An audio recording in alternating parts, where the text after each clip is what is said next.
Hey, welcome everybody. Thanks for joining us here tonight. It's Monday, so we are playing some Worldwide Wrestling. Thank you, Rusty Tonics, for the raid. Hope you guys are having a good game tonight. We're playing some D&D. We normally play D&D, but tonight we are playing Worldwide Wrestling. This is more of a narrative-focused game. It is a powered by the Apocalypse system that we understand about 15% of like how it's supposed to work, and we're doing our own thing. I don't know, we're trying to figure it out as we kind of play each session. I think we've like kind of been pulling in and introducing some of the new ideas from the massive mammoth rule book that is Worldwide Wrestling. And so tonight we will be featuring, I guess, some of the. We'll try to do some segments that deal with the on the road concept, where our performers are going to be maybe out of kayfabe a little bit. Maybe we'll see what their actual personalities are as they're traveling about, and then clash that with when they have to all of a sudden be on because fans are coming up to them and things like that, and they have to switch back into character. So we'll see how that kind of plays out. And then we've got a couple of special matches that we will be showing off. We also might have the audience, like the vibe of the audience might play a role or a factor in the matches. And we're going to be looking for a natural 12 on any of the dice rolls. All the dice rolls in Worldwide Wrestling are 2d6. So players, if any of you happens to roll a natural 12 before modifiers, let me know, because there's maybe some mythic moments that will play out as a result. So I guess before we get into like a recap of what happened last time, maybe we can all kind of go around and introduce ourselves. I'm trying to think what would a good. We've done favorite wrestler. Have we done like favorite match yet? We did first match, and that kind of had some of those tendrils. Someone have a better idea? Maybe, how about favorite wrestling theme? Music theme. Ooh, that's good. Okay, I'll take that. All right. I guess I will lead off. So I'm Alex. I will be playing creative, which is sort of like the game master. Creative kind of sets up the agenda for each session and does pick the outcomes of the matches, although the in-ring action and some of the moves that the characters or the players might make can sometimes switch that up. I've been a wrestling fan probably since like 98, 99 is probably when I truly started watching week after week. I think it was like late middle school probably. Favorite wrestling theme? That is very difficult to nail down.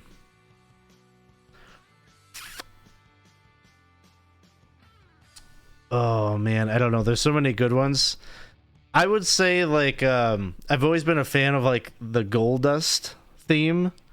It's just a little bit different than your typical like in your face hard bass line or drum beat or whatever.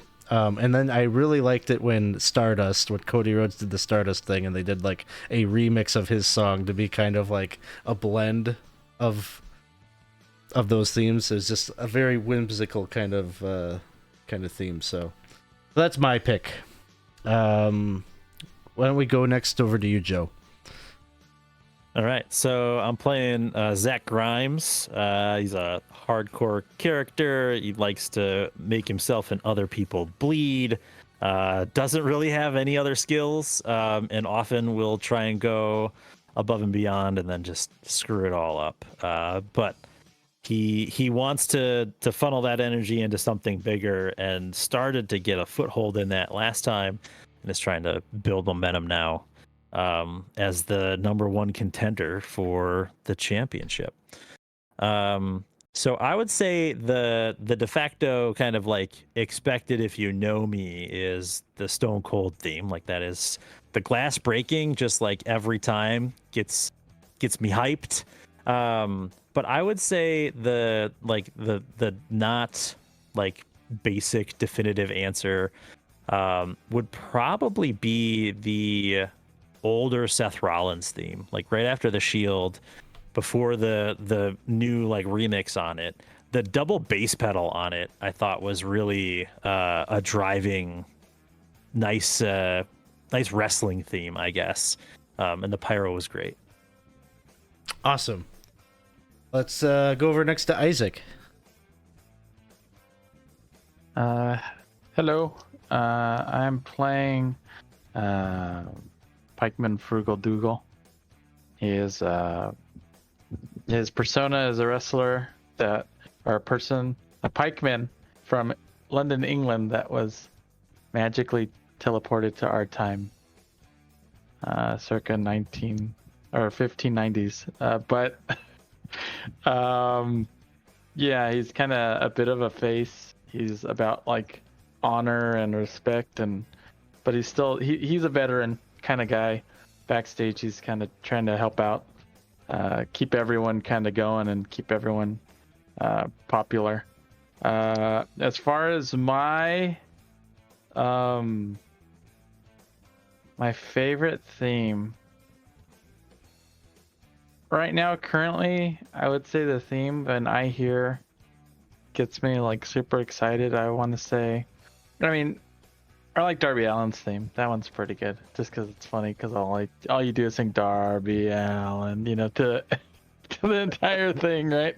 But I think that's really just us. But There's no one else. Yeah, it's okay. I don't think that's a common touch Darby point. Allin. Either way. I really like Dalton Castle's theme. That's I good. think it's kind of like no lyrics, but it's like instrumental, like Radio Gaga one, and I think it really fits with his entrance, and I get extremely excited whenever I hear it, because I know it's just going to be a crazy, stupid match. All right, awesome. And then, last but not least, Dawson. Hi, I'm Dawson. I'm playing the Ranger, Tom Kendall, the current reigning WTF champion, and is also now on the road with everyone else. He's a very technical wrestler, likes to do really over-exaggerated moves and then help people get their stuff done, even though they can't really do it themselves. And, favorite intros. Well, I think a recent one I'd say it stands out was because still new to the whole AEW thing when that was starting is when they started like reintroducing Kenny Omega after getting him off of injury list, and there's just that big build up. I was like, ooh, who's this guy? Because I've never heard of him before, and then turns out pretty great, fun to watch. Yeah, pretty much like all of his theme songs have been pretty good. So he's got a lot of them. I'd say, it'd be a crime if I didn't include Shawn Michaels. That's what I figured. It's on the list. It is on the list. But I'd say for another one I've recently enjoying of just whenever I hear, I was like, I look forward to this match is the FTR theme. Yeah. Oh, Yep. Okay. You gotta love the living legends. Yeah. I agree with all of those. So I think what makes a good theme for me, like all the things that you're seeing, especially Dawson, like it's like something that pops in the first second. So the glass shatter, the like burn it down from Seth, the like from HBK. Like if it's something that's like instantly recognizable as like one hitter, I think that's something that I'm a sucker for. We have to include Judas by Bozzy in this list then. I was wondering that, but I hate that song. I don't know why. Where have I become? There. it's good for it's good. We changed the lyrics a bit, but yeah, it's really good. It's good for a heel Chris Jericho, that's for sure. Mm-hmm.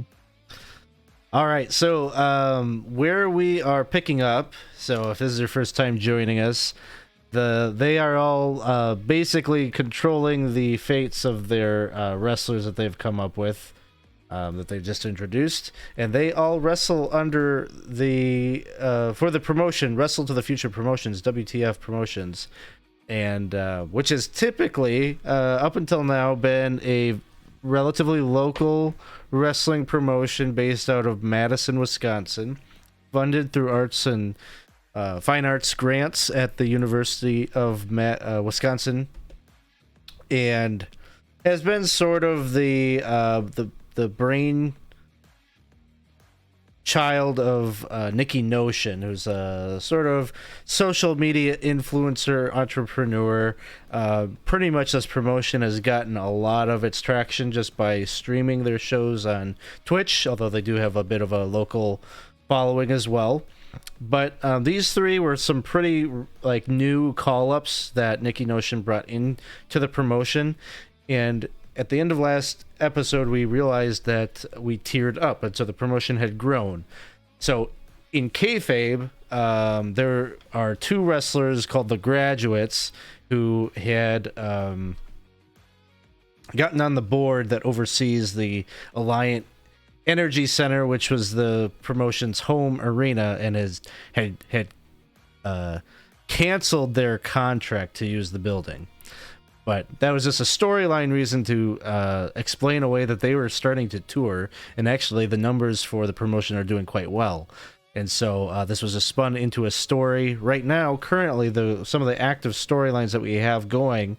Last week, the Pikeman Frugal Dougal was had orchestrated a bit of a lumberjack match for the WTF Championship. And he had a bunch of his loyal pikemen had come to the ring to serve as the lumberjacks to surround the ring and throw any of the participants in that match back into the ring. But they switched loyalties to a very nefarious, huge monster heel called Sir Arthur Soulcleaver, the Fallen Paladin. He's sort of like this big, he's kind of like a Kane or an Undertaker. He's just a huge guy. He doesn't say too many words himself. He just has like this incredible entrance and ring presence. He's just a large guy. And then he's got sort of his bard manager, the balladeer, Byron Quill. And so that was kind of the big thing, was that they came out and stole away the pikemen. And we're going to say, because we're going to fast forward a number of weeks, the promotion has been on tour. You've been to some events. The storylines have progressed basically very slowly, but there's been a couple of things. There's going to have been a couple of like in-ring promos where I'm sure Pikeman, you had called out this betrayal. Maybe we'd seen some conflicting sort of vignettes where Pikeman was questioning his leadership skills. How could they have betrayed you? And then also some very kind of taunting messages from the balladeer to Pikeman. And so this is all kind of played out, trying to build up to like this big match. Basically, we're going to be seeing at some point here a match to resolve that feud. The other thing that happened the last time we were together was that we have crowned now a new WTF champion in the Ranger Tom Kendall, who had beat Jackie D for the title and is now the face of the company. And so you probably had a blow-off match with Jackie D. He would have had to have had his rematch against you. Probably a great technical match with, no funny business. It was just like maybe a match that'll be by the internet geeks that really like watching technical wrestling. Like that match maybe is better than the original one that will be forever remembered. But the real wrestling fans will remember the second match that you guys had, this big technical beauty that you put on. and then you've had maybe some blow off feuds, but really there's been like kind of this feeling. Nikki really wants this feud, a feud to kind of develop between the Ranger Tom Kendall and his former tag team partner Zach Grimes, and so that you've been maybe doing some things kind of low key to kind of get the heat going on that, whether it's just Zach coming down to maybe watch some of the matches and evaluate you, some blow off maybe comments from Tom Kendall kind of saying like, we're done, he's not on my level, like whatever. There's been some kind of dueling comments just to, like, start to get that sizzle going. But all in all, this promotion isn't really known well across the country, and so as it's starting to grow, Nikki really wants to kind of light a fire beneath the promotion as a whole, and is sending the three of you in a car together to head out to New York to go to a wrestling convention, where she is hoping that you will do some autographs, maybe do some in character work to kind of start to build the momentum on this pay-per-view, which she is sparing no expense.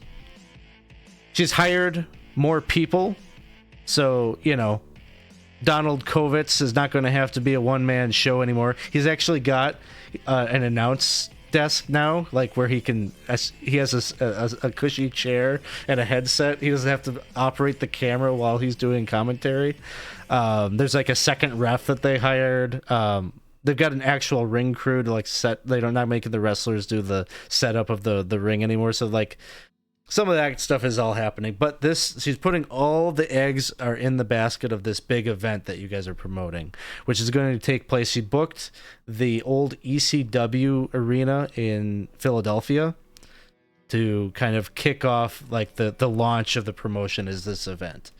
And so that is your job. The three of you are traveling to try to, cut down on the costs of doing some of this promotion. You're all sharing a hotel room when you're on the road, and all of that kind of thing. And you're to understand that Al Snow will meet you there at the convention center to, sort of be like he's like the name that's like on the thing to sell autographs and such, and then you guys are there as well to be kind of like, for him to kind of like give you guys the rub a bit. So I guess, is there anything that you guys want to throw into the pot of all of that I've just like kind of shared with you to kick things off? So I was thinking for Zach, because we're driving from Madison to New York, if we're at a point where we'd start doing some of these on the road side stories, I'd have Zach do a going home move. Oh, okay. Mom and Dad. So where is Zach? Is Zach like literally stopping off at a physical location? Literally stopping in Munster, Indiana. And the way I see it going down is that Ranger is like, hey, we're gonna need a pit stop on the way. Indiana's kind of a nice, like 6-hour mark for us to stretch our legs. Let's stop at your parents' place and see if maybe they can give us some lunch and go from there. And Zach's gonna like protest most of the way, but eventually will give in because Zach's also a little short on money lately, and needs to kind of swallow his pride and ask for some more money. All right. That's how I was thinking it would go down. And are the other two, is Frugal Dougal and Tom Kendall with you? Yeah. Yep. I was thinking it'd be the whole. It's like a quick stop. Kit and caboodle. Quick stop. Yeah. All right. So I don't know, like, what order you want to do things. If you want to just jump right into that, or if you want to field other desires for the storytelling. No, I think let's roll with this. So maybe you guys are like rolling up to your family home in this like old, I don't know, like a Honda Civic or something. It's like some car that's like probably like super uncomfortable to be like driving cross country with a bunch of bulky wrestlers in. And like you just got like your luggage and such is like probably like on your laps or whatever. Riding with you. Yeah. And you roll up and you're like from like wealth, right? Like, so I'm just Oh, yeah. picturing like white pillared, like 2-story, Yep. 3-story like house with trimmed hedges and just like perfect landscaping. Have you seen Father of the Bride? Like, Yeah. I'm picturing that house, like Steve Martin's house in Father of the Bride, or like the Home Alone house. If you Yes. haven't seen Father of the Bride, like something like that, where it's exactly what you described. And in the rule book, there's like a specific couple of pages about going home, and I would say that Zach is going to an unsupportive family, right? His parents do not want Zach to be doing any of this stuff. It's an unhappy situation that he's returning back into, and also unannounced. So they're just rolling up onto this property where mom and dad are, doing their things, tending to the house, with, Watching lacrosse. Yeah, exactly. Watching lacrosse. There's maybe a couple of employees or contractors who are there doing work at the house, like lawnscape or yard. What am I thinking of? What word am I trying to think of? Landscaping. Landscaping. Thank you. Jeez, Louise. Landscaping and some cleaning and all that kind of stuff.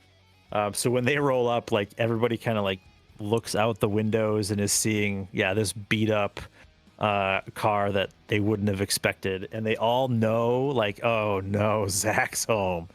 And so Zach like sheepishly would walk up to the door and ring the doorbell and sit and wait.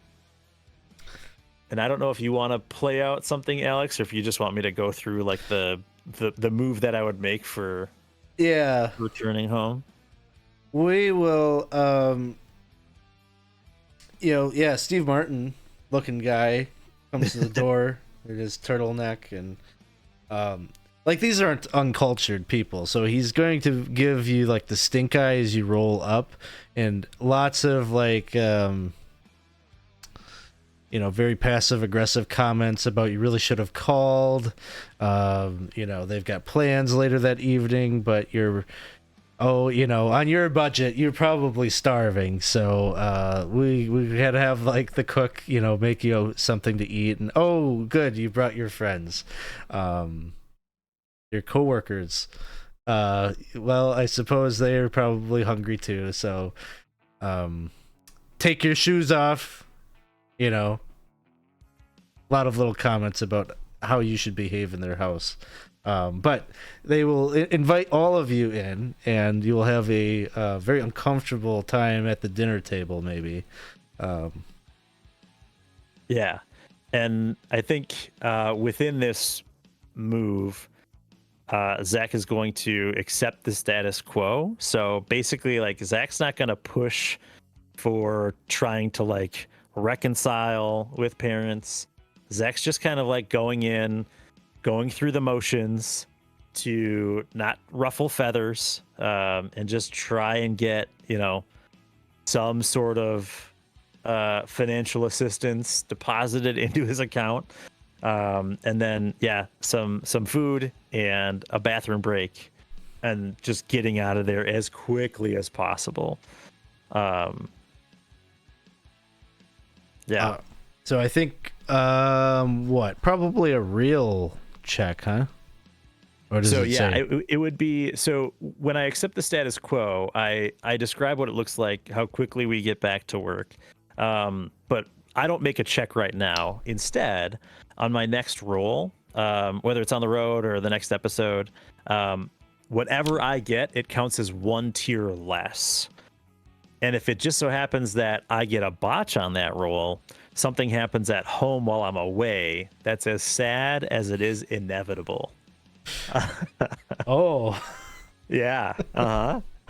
But then I get to start the episode with +1 momentum, so it's a good trade-off, in terms of that family dynamic. Yeah. But then I think, do I also? Oh, I thought I had to answer a hard question, but I do not. So never mind. But I don't know. Yeah, I don't know if you wanted to play anything out. If you want to see what. Well, we're gonna make you Yeah. answer a hard question anyway. Okay. Yeah.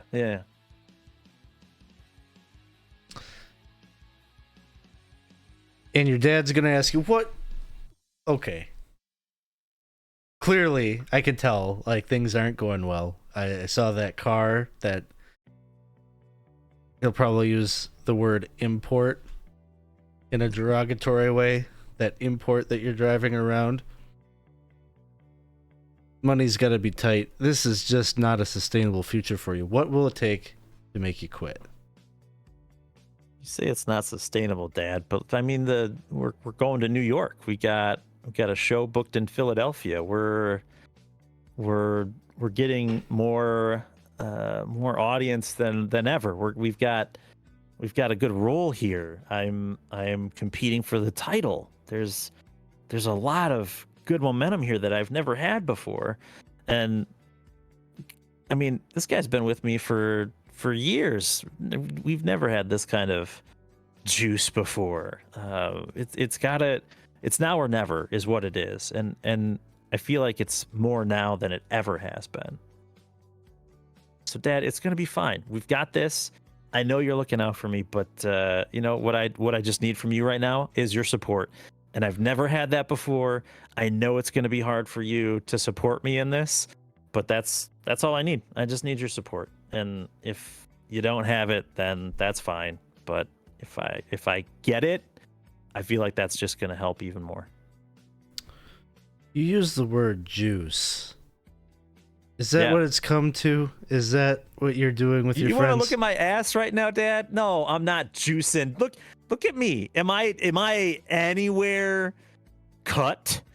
Am I anywhere swole? No. If I was doing juice and these other results, yes, you're right. There would be a major malfunction. No, I'm not doing. God, Dad, why do you always think I'm jamming needles in my ass? It's not happening. Stop watching those stupid documentaries. It's not what it's like anymore. I read about something on the Twitter. Yeah, sure you did. So Good for you, Dad. he tells you that he's going to, help you out, but if you haven't made an honest living by the, and he's all sorts of like ultimatums. About yeah. Thinking that somehow that'll be the thing. So yeah, so we will see when you cash that in what terrible thing happens to back at home. It's inevitable and sad. I see looks like there's a reroll that has been purchased. So I guess Dawson, if at any point you ever want to use a reroll, you got one. Oh, sweet. Thanks for that. Cool. So that is a little pit stop, maybe on your way to New York. Any other moves or things that people want to do before they get to the convention?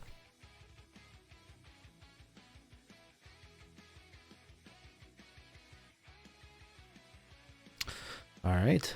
Well, We'll do something because we're all stuck in this damn car for the next 16 hours as we drive all the way across the country. I think it's time we have a nice in-the-car conversation with each other. I honestly tell you, if I'm stuck in this car for another 10 minutes, I'm gonna lose it. I can't. It's just Roll the too window tight. down. What is that gonna do? I'm gonna lose all my Get some paperwork. air. Oh, What do you want? What do you want to listen to? What There do you you have? Just what? Uh, I've never. It's What Deck. music do you I don't even? know. What music do you even listen to? We still haven't figured this out. Who? You're driving now. You have control of the radio. What music do I listen to? Yeah. Well, it depends. Do you guys like Sade? No. I don't know who that is. I don't know. Smooth operator. Do you listen to like those weird covers of like the modern songs, but like in medieval like settings? And stuff? No, No? that's my brother, not me. It's your No. You have a No. brother? Yeah. How come you've never told us? It never came up. It's the first time I drove with you guys. Well, it's coming up now. Come on, you gotta at least tell us something. About my brother? Sure. I mean, we've worked with you for a good amount of time. I mean, we're almost around each other every day at work, and we barely ever get to talk. Yeah, I'd say so. What do you want to know about my brother? Is his he name? His yeah, name Patrick. great start. Patrick. Don't you don't want. do you My dare tell his us. name is Patrick. What? Why? Come on. What's wrong with that? No, it's Hold great. it. Hold on. Hold to the wheel. Hold on to the wheel. Okay. I What do you? What's Oh that? God. I know I got tapes back here. Hold on. Oh God. There What's it with Garth is. Brooks. Okay. No, that's it. What you got? You guys like some Al Green? Sure. Yeah. Yeah. What do you think, Tommy? I don't probably know who that is. You'll like be it. honest with You'll you. like it. Yeah, we'll put it on the tape deck and put it in. And it's like this, like kind of old school, sweet sounding soul music. Okay, what's everybody? What's the worst bump you ever had to take? I'd say in recent memory, it was trying to do not try to suplex the referee whose name's escaping. What's his name again? He's a heavy son of a bitch, isn't he? Jim Laybourne. I tried Oh, to. yeah. I mean, Yeah. I tried to, German suplex Jim Laybourne, and I pulled something bad. Oh, that hurt right now. I he can still feel it. makes a hell of a tri-tip, though. Jim? Pretty slow What's- guy. Tri-tip? Is that a beef? Is that a dish? It's a beef. Yeah. Beef. I yeah, believe no, that. it's slow cooked kind of meat. It's on Yeah. on the barbecue, you know. Jim's inviting he's you over invited. for dinner? What the hell? Yeah, we've known each other for a bit before. Yeah, he's cool. He's a good guy. He's. I was wondering why. Yeah, I didn't see that. That dude won't remember, talk to me. Tommy, remember what did you like the coleslaw though for that barbecue? It was pretty good. Did I have to close? I barely remember. I was pretty drunk that night, I believe. So that's probably why I don't remember. Maybe just I think it was one too many. Mhm. Okay, where's Bump? Where's Bump? Oh, that's right. Is your name even Frugal? What do you think there, Tom? Come on, What do you think? Tom. What do you? Come on. Yeah. Jeez. Where's Bump? Okay. All right. Wait, So a few years back, I used to be in this other, promotion, whatever. It wasn't really much, It was back when I used to be a heel, and I would look down on people and, talk about how modern times are trash, all this stuff, whatever. But we were trying to get this kid over. So I told him before the match that he needed to do the London broil on me. Like I would set it up. Oh no. Yeah, no, it was bad. he let how I kind of tuck you underneath. You're supposed to tuck your. You're supposed to tuck your. You cradle and right. support. You cup 'em. No, I was lifted up myself the whole way. I went down, and man, my neck. Oh. I mean, if anything, you might want to thank him because since then I knew, it always reminded me that I had to make sure that I did her. And you shouldn't let anybody else ever do it. Yeah, sorry about that. That was more of a just how do I get it? How do I get it going? Kind of spice things up. Well, it's not. Maybe Time one day. Maybe one day you guys could use it on me. That'd be pretty cool, right? Well, You guys got something going. something clearly went wrong because Tom just did it to you, and you have no memory of it, huh? Holy really? Oh no! I did. Didn't you? I did the Jack. Oh, never mind. I clearly need to see a Honestly, doctor. I was like terrified How many for about. concussions have you? Hold on. Too many. Honestly, when I dropped him, I thought I accidentally killed him. So it's a good thing he was okay. That guy sucks. And I swear, every time you do it, I just like he's gonna kill him. It's not great. Oh no, but That's what it's supposed to look. That's good. It's good if you think I'm gonna kill him. That's the whole point of a move. Word. What is your move? I'm sorry. What was the worst bump you got? I'm sorry. I know. Oh, me? Yeah. So, Tom, you might remember this. A few months ago, or a few months before coming to Madison, last match that I had, ladder match, and setting up for a spot where there were two ladders, right? Kind of like on opposing sides. Yeah, they were like in either side if you think about the corners, and they were like stacked up, and then you had the belt in the middle, right, hanging from the center.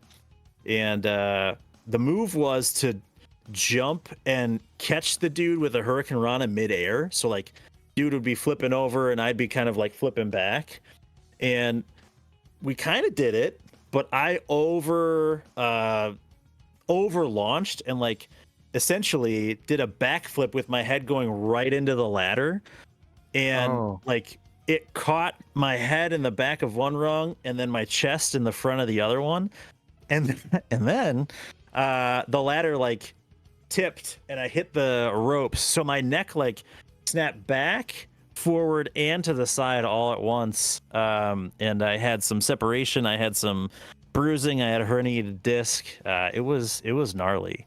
I probably shouldn't have come to Madison as soon as I did, but you know, it's been fine. Had to capitalize on that Botchamania appearance. Yeah, it was great. Was that you? That was. Oh yeah, 473. That's my. Oh man. Yeah, I got a good intro in there. Yeah. Zach Grimes, you're watching Botchamania. It's it was simple, but it was effective. I have seen that. Mm-hmm. You know what? God! All right. I'm gonna. At that point, I think I'm gonna. We're almost gonna get in an accident. So let's do use a move. Let's finish the other move first. But yeah, I'd like to use a move too. Okay. What are you doing? I believe. What is it? It's there's something that like. I read it. So the deal with it one? Maybe the deal with it. There's one where like something goes up against. Yeah, deal with it. Yeah, face an obstacle on the road.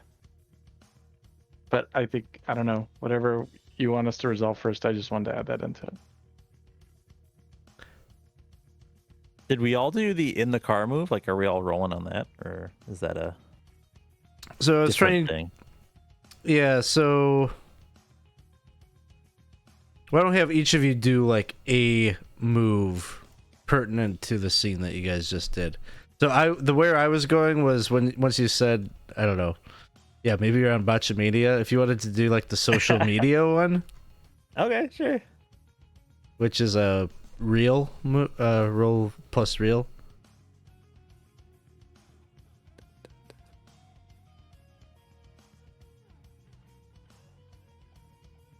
That's an 8. So gain 1 momentum, and I pick one. You connect with your true fans, but it doesn't really fit your character. Lose 1 heat with your opponent in your main feud. It makes someone else look good. They also gain +1 momentum. Or it exposes you to ridicule inside or outside your promotion. Creative books you in a match to humiliate or punish you. Your words are twisted and taken out of context by the majority of the audience. At the start of the next episode, take 1 less momentum for your audience rating than normal. I'm gonna take the obviously fine one that it makes someone else look good. They also gain +1 momentum. And I'm gonna say that it's gonna be Tom because he's the main opponent right now for my feud. So I think, let's say that like Tommy was in there and actually was like the cool looking guy in the intro, and that I looked like the derpy idiot who didn't know what he was doing. So, Dawson, what is your momentum at this point? Because you started with 1, but you're also in the top spot, and like you spent one of those momentum. I You just said wasn't top sure. spot gives us 3. 3, and then you can spend that on those things for the over move, which I think you spent 1 to determine. Which was the steel cage match. Yeah. So I would be currently at 4 unless I do another over move. But I will not use any just yet. Okay. Sounds good. And then, Isaac, you wanted to do a move? Yeah. The deal with it move where there's an literal obstacle on the road. Oh, okay. I was not following that. Okay, I got what you're doing. Okay, go for it. Okay. So that is a stat. So this is that plus a stat. And what would you consider the stat to be? Maybe like a work, since it's like technical, kind of like leveraged, kind of, or it's like pretty much, or what would it be? I think it'd I'm probably trying be to real. react. Real? Okay. All right. Let me just check my real one. Real. So a 7. So that would be. Creative offers a tough choice, hard bargain, and unwanted complication. To get what you want, it's up to you if you want to take it and pick one. I'm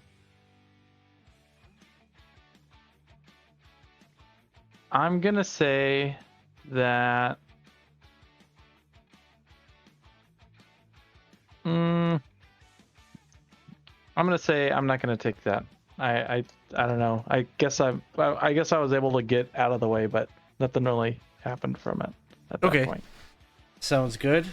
What about Dawson? Is there a move that you would like to do while you're in the car? I was doing the in the car move, which is a literal move. Whereas you share a ride with somebody, open up to them, roll plus heat. We'll say it's with the Pike Man. That would be 13. Which means it's a good bonding experience. I gain 1 momentum and I pick 1 from the list below. Let's add that right there. Sorry. 1 second. And from the list is, you open up too much, give them some juicy gossip. You promise a favor that you already know is going to cause trouble. They promise you a favor that you're not sure they'll keep, or you get the dirt on someone you didn't expect. Let's just say I opened up just a little bit too much about the drinking issue. Sounds good. You're up to 5 momentum now. Yep.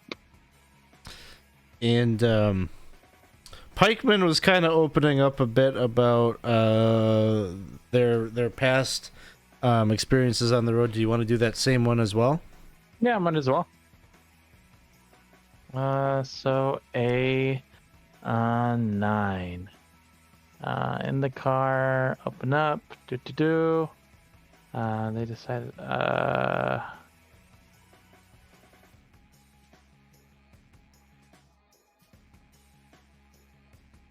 Well, a 9. I'm gonna say that.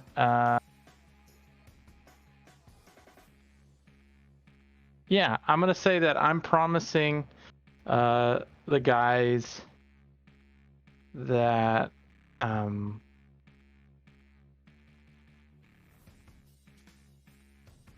I'm gonna say that I kind of promised that I'd show them how to do to actually do it correctly, but I know that maybe it could go pretty wrong for anyone else because I've done it for so long. But I've kind of opened up the fact that maybe one day you guys could do the finisher on me, or you know what I mean. And I'm kind of worried because last time that happened, I Oh shit. had a stiff neck for like half a year. So And that puts you at 2 momentum. yeah, Yeah, let me see. a momentum gain on a I don't know. 7 to 9 on that Oh, one. there No, I wasn't- don't get okay. any. I don't, Gotcha. Yeah, no momentum there. Yeah. All right. So conversations on the road. You guys are bonding. You're talking about I don't know, maybe your upcoming match that you're gonna have. Tom Kendall and Zach Grimes, maybe giving Frugal Dougal some ideas for how to connect with the crowd during this big kind of feud ender that he's going to have. But one way or another, you end up a couple days later pulling up to the convention center where WrestleFest 2023 is going to happen. And you guys are kind of pulling up into the parking lot. There's like a parking ramp or a parking structure, and Zach, you've been texting with Al Snow, letting him know like you'd be arriving and he should be on the lookout for you. And so you guys go to park the car, and as you are pulling up, you're getting out of the car.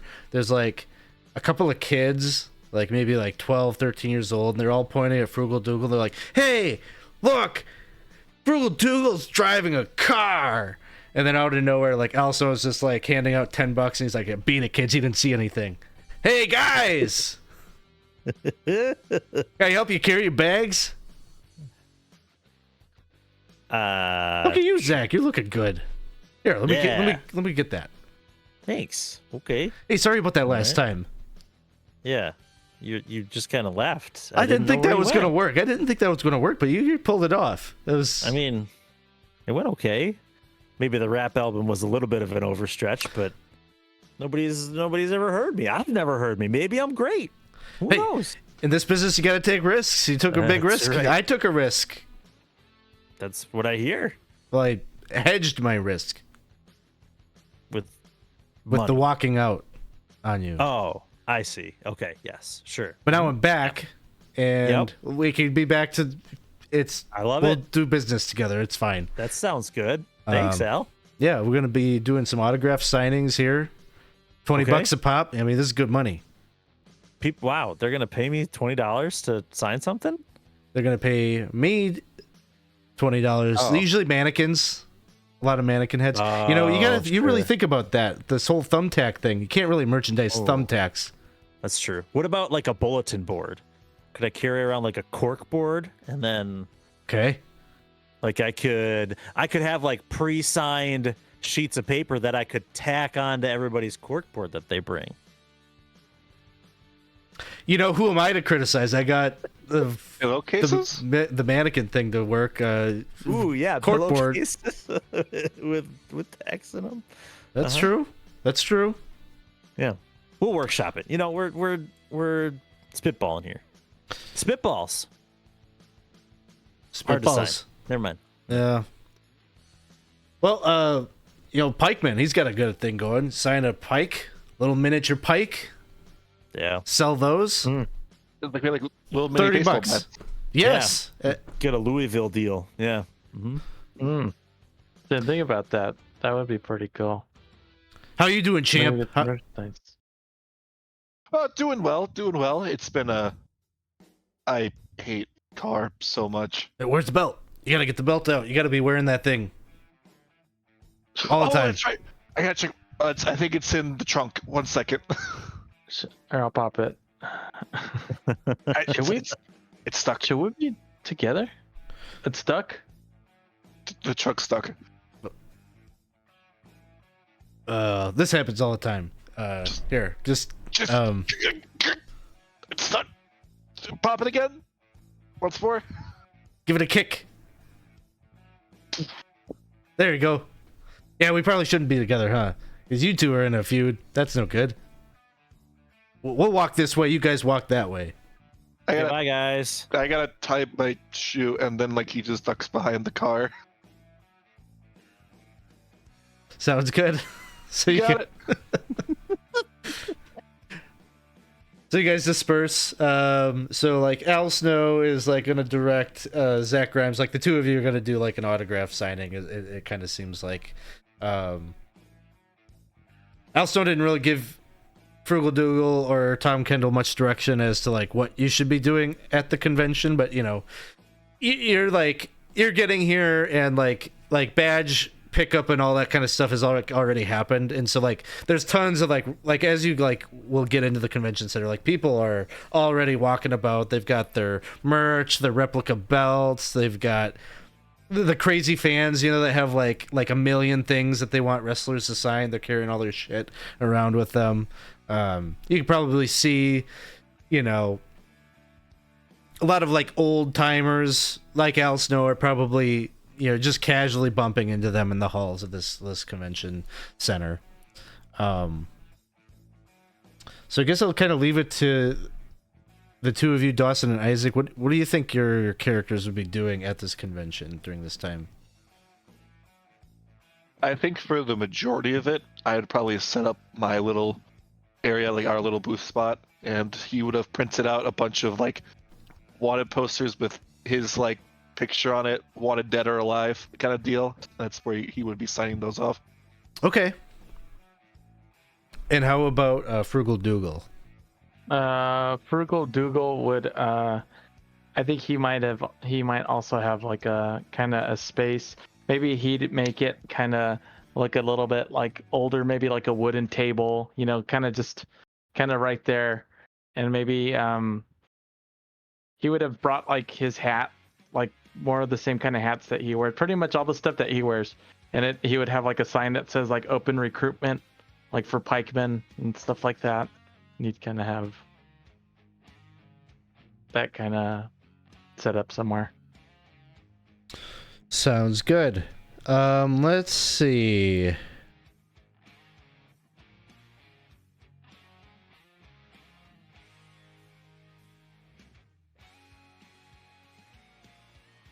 I guess decide which stat is most applicable to. We'll have you do the road move, hit the streets. You're kind of interacting with fans in this setting, doing some kind of direct outreach to promote personal outreach, trying to get yourselves over with fans.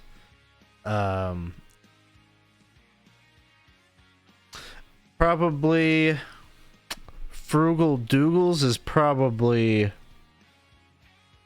a work because you're sticking to kayfabe and trying to create this, you know, medieval feel with your table and your aesthetic. How about what do you think for the Ranger?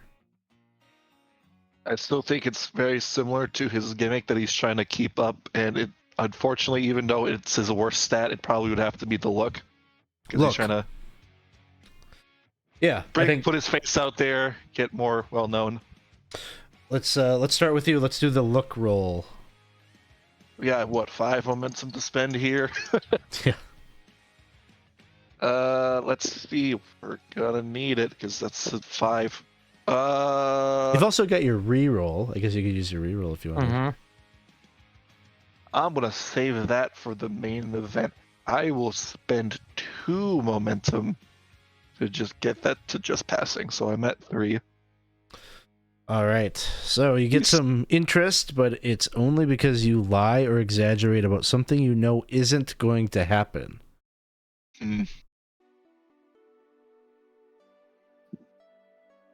Ooh, that would be a great lie that I could say. I tell you, when it comes to that match coming up between me and Grimes, he's gonna be the first to bleed. All right, so you're promising some color. Maybe you're making some fans feel like they've got some inside knowledge about what the finish is going to be.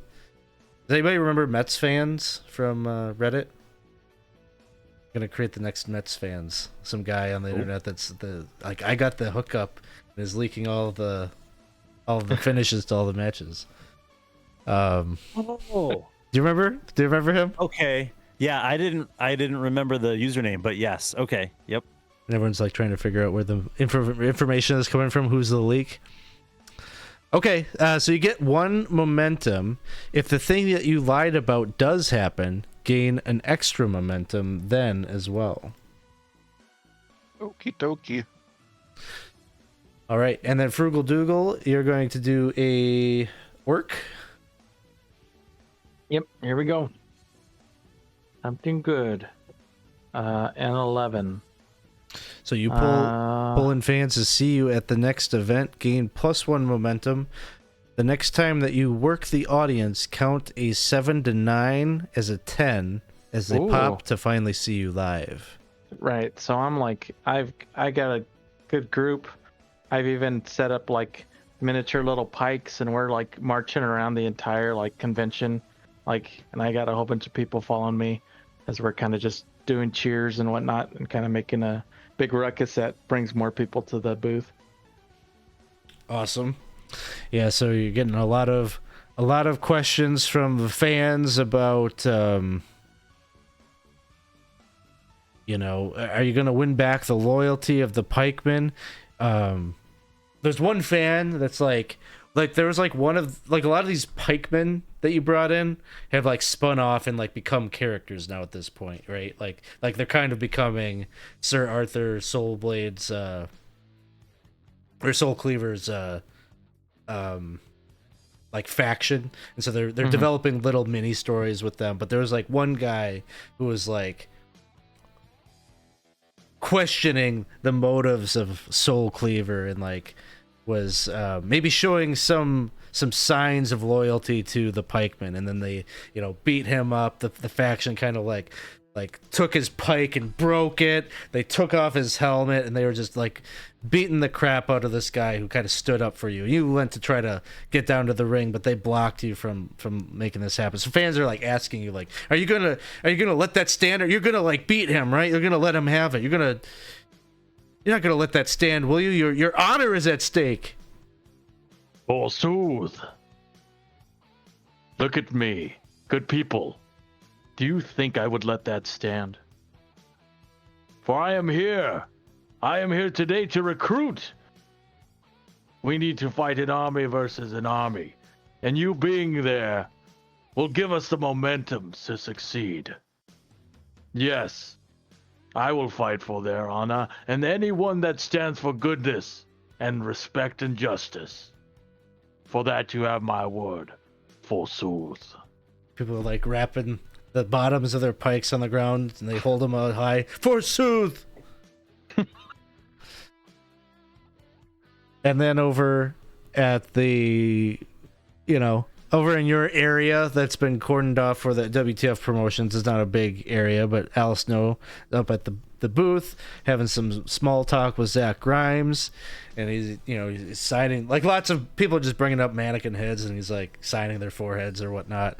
Some people are bringing stuff to you as well. And Al Snow, while he's having his 2 minutes with each fan, where he's someone will ask him a question, and he'll be yeah, he's talking about his feuds with Mick Foley and some of their backstage banter, and somebody brings up Pepper the dog and that storyline with Big Boss Man, and he's just oh my god, that was just a low point in my career, going through that whole vignette. Yeah, but who's really good is Zach Grimes here. Have you seen his work in WTF? He's got a big match coming up for the title. What do you think, Zach? You got anything surprising in store for folks? This is gonna be a match that people are gonna be blown away. We're gonna make sure that WTF is on the map, and people have some idea of what a hardcore match is. They have some idea of what a death match looks like. You know, the AEW explosions. This is going to be actually taking things to levels that marks will be talking about for decades and passing down to their kids and their grandkids. It's going to be something that even though you're listening to me right now and you're thinking, man, that Zach Grimes is overselling, I'm underselling it, guaranteed. It's going to be quite possibly the revolution that our sport has been looking for and clamoring for decades. So, yeah, I'd say there's a surprise or two on the way. Why don't you do a plus work or plus heat with Ranger if that's higher? Okay. And I'm rolling the mingle. Is that it? Sorry. Oh, if you see one on there that looks like a good fit. Oh, I'm sorry. You're saying just add one heat. Is that what you're telling me to do? No, either a plus heat or a plus work. Whichever's higher. Okay. For a move that you're asking me to find. I was thinking to hit the streets, but if you see Hit the streets. Okay. No, that's fine. Yeah, that was what I was looking for. Okay. So plus heat. Ooh, boy. That heat got me through. So 7. You get some interest, but it's only because you lie or exaggerate about something you know isn't going to happen. So gain 1 momentum, and if the thing you lied about does happen, gain plus 1 momentum then as well. So I now have 4 momentum.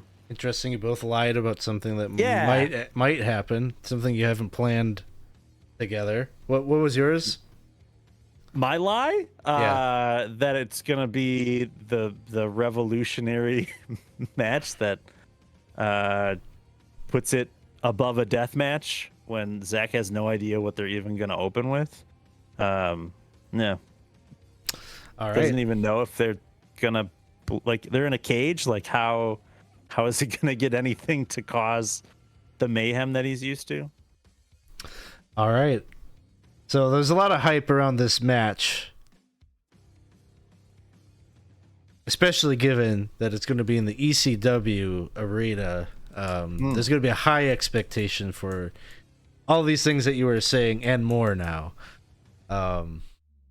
So you're given that kind of same like promo every time that Al Snow pitches it to you, and in between, people coming up to like get stuff signed, he just like goes over to you, Zach. He's like, "Hey, so have you invested in the big jar of peanut butter? I don't mean just like the big one. I'm saying like the Costco like bulk. You're gonna want to get yourself one of those. Bottom shelf, yes. It's the only way you make money in this business, kid." Oh, you're okay. So this is you're okay. This is life advice. I thought you wanted 100%. me to like lather up Tom with peanut butter or something. Whoa. Hey, you know what? I mean, there could be something there. Let's workshop it. There's got to be another element that you bring into it. So is peanut butter and thumbtacks? No. Jelly. But the jelly is actually, you could light it on fire, right? Ooh, petroleum jelly. Yeah. Okay. Okay. And then the peanut butter is like it's oil, so that repels fire, right? Yeah, that's how that works. You try it on him first. Yeah. Okay. Sure. And so, anything else that you guys want to see have happen at this wrestling convention? Oh, Tom, I hope you're not allergic to peanuts. I think I would just kind of make it known, kind of plant the seeds with everybody. I would go by Tommy's booth, and I just kind of look back at everybody, and there would be like a whole like pipeline, with everybody, from kids to like older You'd- men. You'd see him with his feet kicked up, with his spurs, sitting on the table with his hat pointed down like he's in a napping position, title belt laid over his chest, kind of like the gunslingers to be seen sitting in the saloon waiting. Mm-hmm. What can I do you for, Pike man? Well, you know, I'm gathering, and he'd kind of say, I'm gathering in an army to go against this nefarious act. And I was wondering, good Tommy, if I could rely on you for help to join with our Pike brothers, and he'll like, all the crowd, and just show your support for against this nefarious act. You want me to risk what I'm fighting for to go take out your demon of a knight you try to go against? No, I'm not asking you to fight my battles for me. Nay, I'm only asking for your support. There's a couple of like little kids with little pikes, like 8, 9 years old. They're like, "Come on, Wanger, please, you gotta help him, forsooth." I am going to pull a move. All right. I would think it's a great way to pull the heal move and spend 2 momentum to gain 1 heat with the pikeman and say, if you expect me to walk around with a pointy stick and shout forsooth wherever I go, count me out. And the crowd boo. There's like all this booing and jeering. And that will get me to 4 heat with him, and that will give me 1 audience. 1 audience. Very good. So as that happens, and you're getting quite a reaction. Everyone's booing, and these kids are just like, "You suck." Suddenly, like it kind of like gets quiet, and you start to hear this melodic singing, a little bit of harp playing, and he's back. you see that's the bard, the balladeer. It is Byron Quill who is singing, and he's plucking away at his harp. Oh, the pikeman, bold and tall, but he lost the loyalist's call. Went to Ranger to get an ally, but he's like singing and Forsooth! I yell like forsooth as loud as I can to kind of cover up the forsooth. And then he just like looks at your heart and he says, "Ah, yes, 'tis nobler to face off against Sir Arthur Soulcleaver. In a first blood match, we shall see how far your honor will take you in that contest, good sir." blood. Which humor is that? Is that of the earth? The air? The fire? Water? And as you ask your question, you just see the big hulking presence, dark armor, like movie quality, 7 foot tall. The big shadow of a man kind of goes, and he just takes his hand, places it on the balladeer's chest, and moves him out of the way. And there's like people are pulling out their phones, and they're like starting to record this, and like he gets in real close, and he looks down at you, and he says, "Fire, you shall be forged anew in the flame of battle. Prepare yourself, pikemen. For when our clash has concluded, you will be unrecognizable even to yourself. That I promise. Forsooth." And then everyone's like very quiet, forsooth, as he moves through the crowd, and everyone like makes room for him. And then everyone's like they're all their phones and their cameras like are focused on you, Pikeman, to see what your response will be.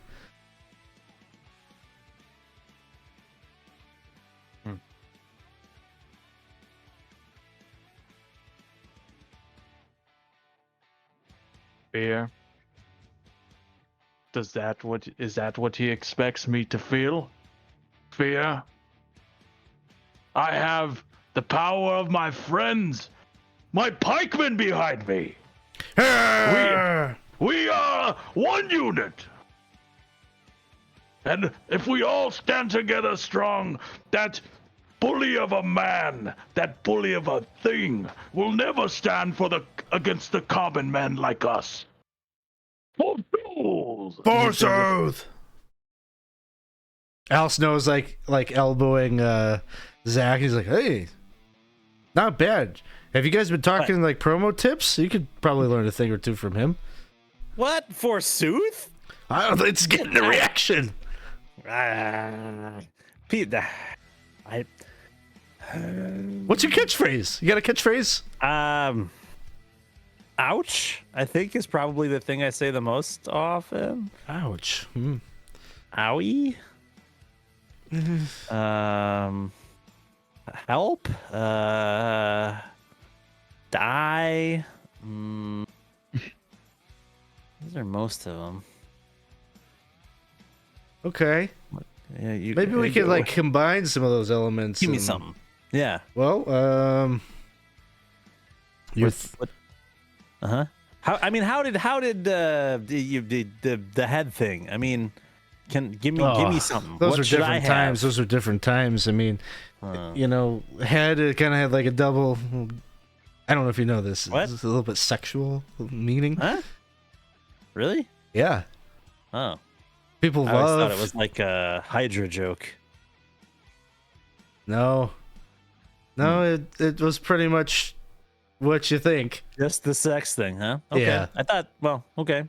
But I was like deranged. I was crazy, I had that going for me too. Like, Mm-hmm. let me see your crazy face. Ugh, that's terrible. Well, I don't know what to tell you. You know what? You gotta bleed real good. fall off of something really tall. Like you're gonna be in this cage match. Make sure you fall off that fucking thing. Me? What about him? What if I made him fall? No. No? You don't want Okay. that. You All don't right. want that. All right. Should be me. The only thing you've got going for yourself is your ability to fall off of things. You know what? They just got that announcer his own table. Perfect. You could be the first one that goes through it. Yeah. I think we do that. I gotta find out if they're booking me to win. They still haven't told me. Is it common to find out like whether or not you're booked to win a championship like just before the match? I feel like we should know by now. I'm gonna be honest. I don't see how they would book you to win that match. What? Aren't you my manager? Shouldn't you be advocating for me? I'm just saying, as it stands. Why would you say that to me? Why would you say that to me? Being real. I'm being real. I'm being honest. I tell you about the peanut butter. I'm going to tell you that you're probably not going to be the WTF champion. Peanut butter thing, but okay, yeah, okay. You don't think so? I don't. Really? Well, Nikki, she pretty much goes for the sure bet. She's not really a risk taker. You're kind of a gamble. What do I need to do? I mean, you got to do something that's going to be. If you could do something that she could repost on all of her social media over and over and get people to share that, I mean, I think you'd probably, turn things around. For the match? Well, that's a tight turnaround. Maybe you gotta go and like talk to her. I mean, I've never spoken to her. And we've had an email back and forth when she said, yeah, come audition. Other than that, I feel like she's avoiding me. See, she probably doesn't really know like who you are.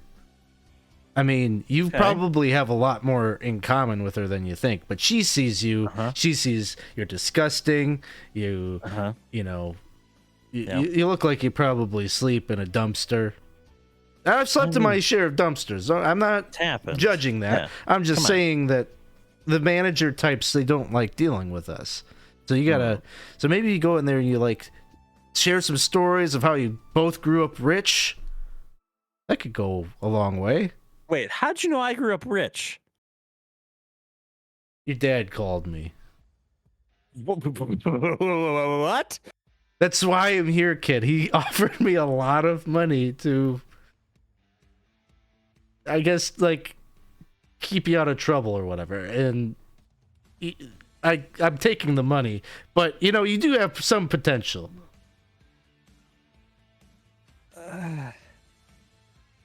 Wait. That means he's supporting me. You don't know what this means, Al. I don't. I just know it's more money than I make in a year. Okay. Well, this might work out for both of us. Okay. So Dad's paying you. I should go talk to her. Just no agenda, right? Just No, you should have an agenda to become I the should. WTF champion. Oh. They pay the Right, champion a lot more. Really? You get paid more? You get paid more. Oh. I didn't know that. And they'll give you a Yeah, better the rest merchandise deal.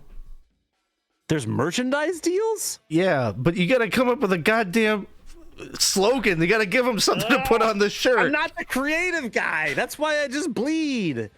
Bleed. Okay. I've got the need for bleed. How about that? I've got the need for bleed. Do I have to wear I don't know. Is Kenny Loggins my new running theme? Oh, that's too expensive. That's a lot of money, man. Yeah. Unless you want to put, I mean, I know my dad's got some money. If you want to put up your fee, No, get the rights to. I don't. Okay. Maybe a B-side. Maybe a Kenny Loggins B-side. People can make that connection. Yes. There we go. Okay. All right. I'll try and look through his catalog. Well, but Okay, be sure you get to her early when you get to the. She's not here, so like you're gonna have to like talk to her like as soon as you can, as soon as you get to the arena. Okay. As soon as I get there, I'm on it. I'll find her. All right. So, other things that you guys want to see happen at the convention.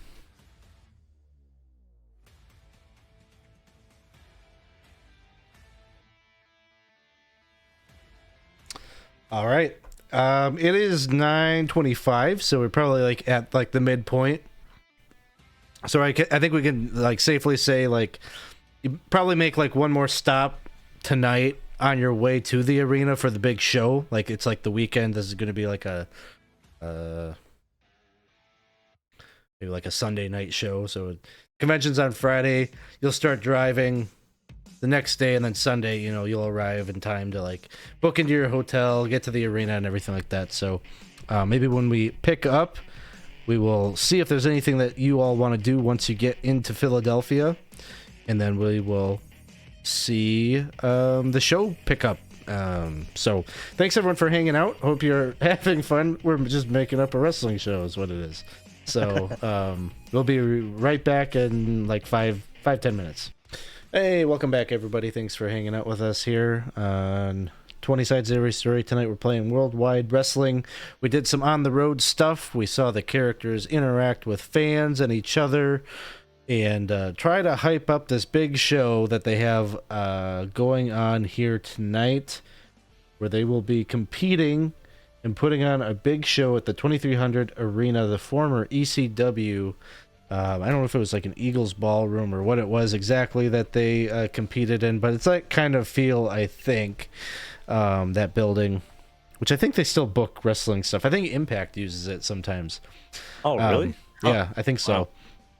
But Nikki Notion, the promoter of Wrestle to the Future Promotions, WTF Promotions, has booked this location to kind of be the the big staple show that is going to launch, hopefully, the now touring, traveling WTF promotions to even greater heights. Hoping that her 3 recent acquisitions and superstars that she is trying to build stories around: the Pikeman Frugal Dougal, the Ranger Tom Kendall, the reigning champion, and Zach Grimes. The 3 of them are kind of the people that she has put a lot of resources in and had be some of the premier people at that wrestling convention to kind of hype up this event. And so you have all traveled. You're driving around in your, what was it, the Honda Civic hatchback, packed in there. It's sweaty, it's smelly, the AC doesn't work.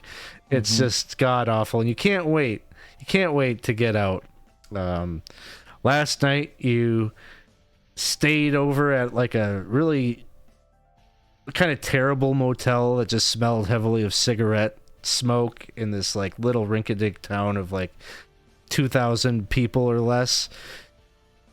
Had some decent maybe breakfast before you headed out on the road to come all the way to Philadelphia for the big event. And can you smell what the car is cooking? Yes, probably Galaxian. Everyone can smell. No doubt. It smells like ass. 100%. So you guys are all now in better accommodations, maybe some distance away from the arena, but doing everything that you can to kind of cut down on costs and things like that.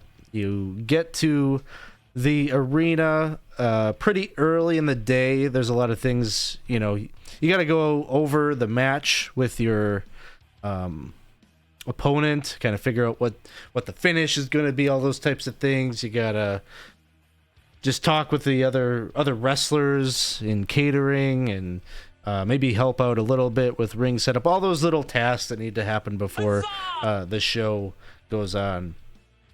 Thanks for the follow, Small Town Vices. Thanks for being here. And so you're there a little bit early. Is there anything that you guys want to do before the audience starts filling in and coming into the arena and the show begins? Well, at some point I'm going to go talk to Nikki. So however you want to play that, whenever you want to play that, I am sure. So we champion at the bit. We've got that. Is there anything else that anybody wants to do?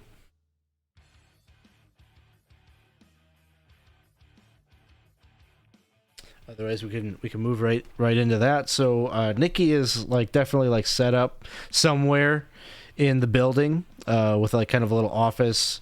Probably like right now she's probably going over show notes with Donald Kovitz. Maybe filling Jim Laybourne, the referee, in on what the finishes are supposed to be so that he's in the know. Just doing like those kinds of things. And then you find her, Zach Grimes, and you she like looks at you. She's wearing kind of this like sequined sports jacket that's orange. She's got like a baseball cap that's on backwards. It's all glittered up with WTF promotions on it. Her makeup is only like half applied. Hasn't quite gotten herself show ready yet, but she sees that look in your eyes that you want to talk business, and she just looks at Jim and Donald and she says, "I'll catch up with you guys later. Come on in. Zach, what's on your mind?" Hi. Sorry, go ahead. Please finish. Yeah. It's going to be, I think I've told we sold out tonight. It's going to be sold out crowd. Great. Cage match. Everyone's excited. You're going to bring the crazy. You got some crazy moves you're going to see tonight. It's all I know. That's awesome. Yeah.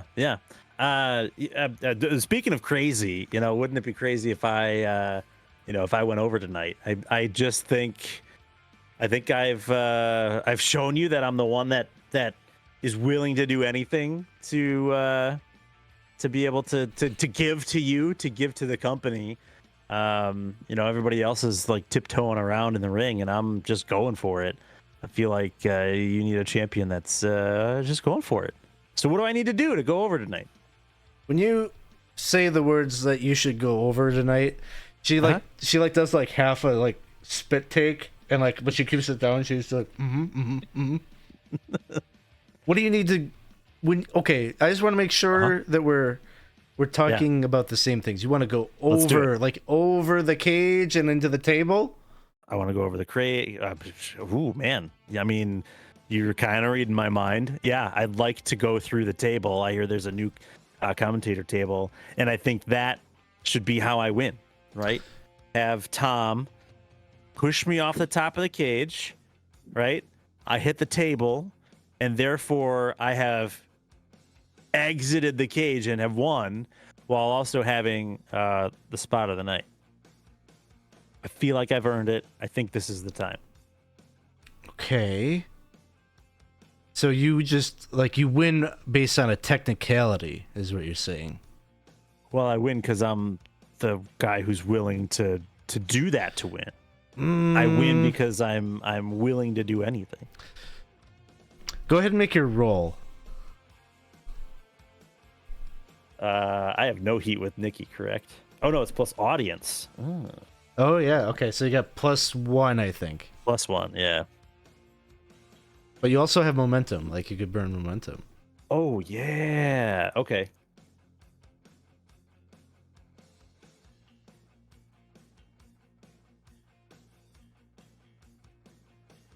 Okay, I'm gonna. So let's see. I rolled a 6. Wanted to save some. I'm gonna burn 1 to make it a 7. So they pick 1 and then I pick 1. So first Nikki picks from this list. They agree that I'm right. The argument stays a private matter. Creative sets up a match or other segment that the person who selected this option wants to see, and change your want, my want, to something they, Nikki, want to see as a result of your argument. Oh, that's interesting.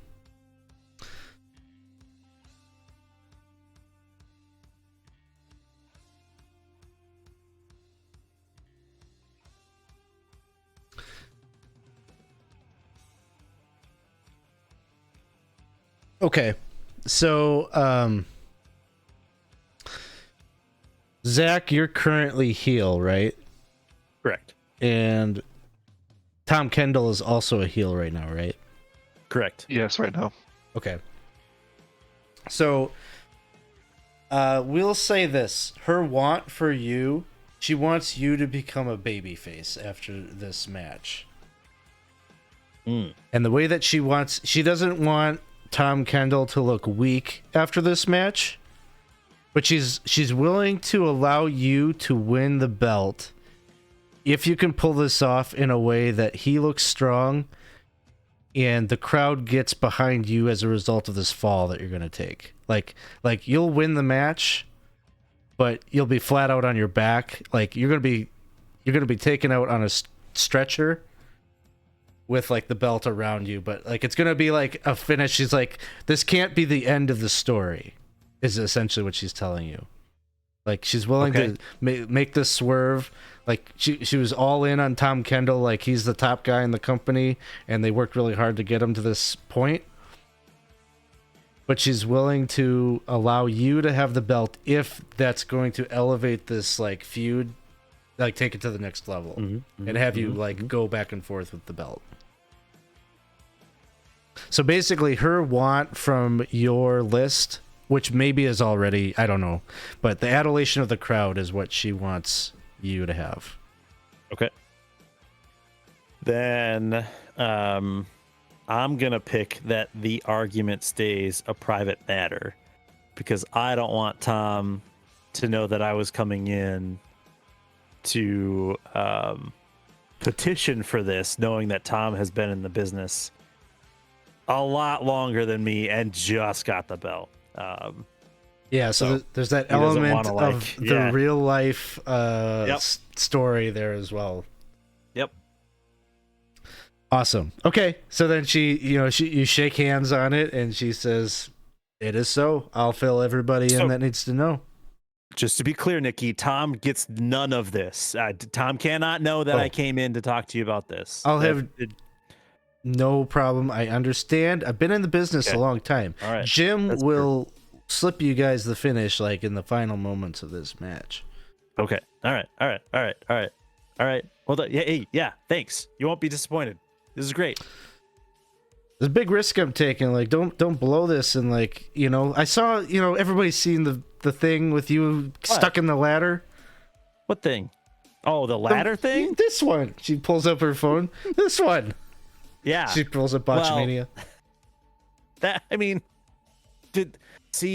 wouldn't have, if the guy had the ladder back farther, that wouldn't have happened. Okay, it'll be fine. This is gonna go great. All right. You won't be disappointed. You won't regret this. Head down there. Make sure you know where the table is. It's not gonna move. Yes, ma'am. Sure. Yep. All right. I'll See ya. Thanks, Nikki. Can I get you anything? Like you want like a coconut water, or can I get you? Yes, please. Okay. I don't have any coconut water. Do you know where I can get some? Just get out of here. Okay. Bye. Thanks. Other pre-show things that the other characters would have happen.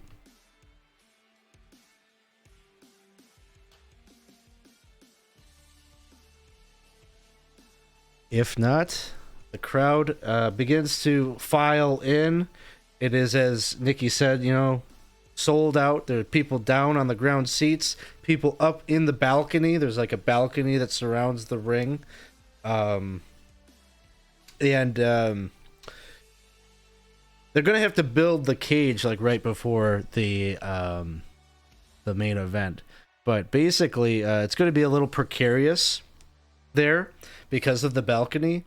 And so, Zach Grimes, you might notice that as you're starting to think of your big spot, like that you're gonna have to fall kind of precisely to fall past the balcony and not get caught on that, and drop down onto that announce table. There's a little bit of an obstruction. It's got to be perfect. So the show opens, like everyone gets packed in, cameras are out, Jim Laybourne is in the ring kind of testing the ropes and everything, and he's talking with fans. And we see the opening segment. The lights go dark as some pyrotechnics blast up on the little makeshift stage and right in front of the curtain that goes to the backstage area. Big roaring applause from the crowd. On the Twitch channel for WTF, the whole show is starting to play, and we can hear Donald Kovitz on commentary saying, "Well, it's Sunday night. Welcome, everyone. We are here in the historic 2300 Arena, the home of ECW, to bring you a jam-packed show of WTF wrestling. Tonight, we will see Frugal Dougal, the Pikeman, face off against his arch nemesis for the loyalty and respect of his crew, the Pikemen. And for our main event, we will see the reigning defending champion, the Ranger, Tom Kendall, defend his title against his former best friend and tag team partner, Zach Grimes. It'll be taking place in a steel cage. Don't miss it." And then they got some advertisements as things go off.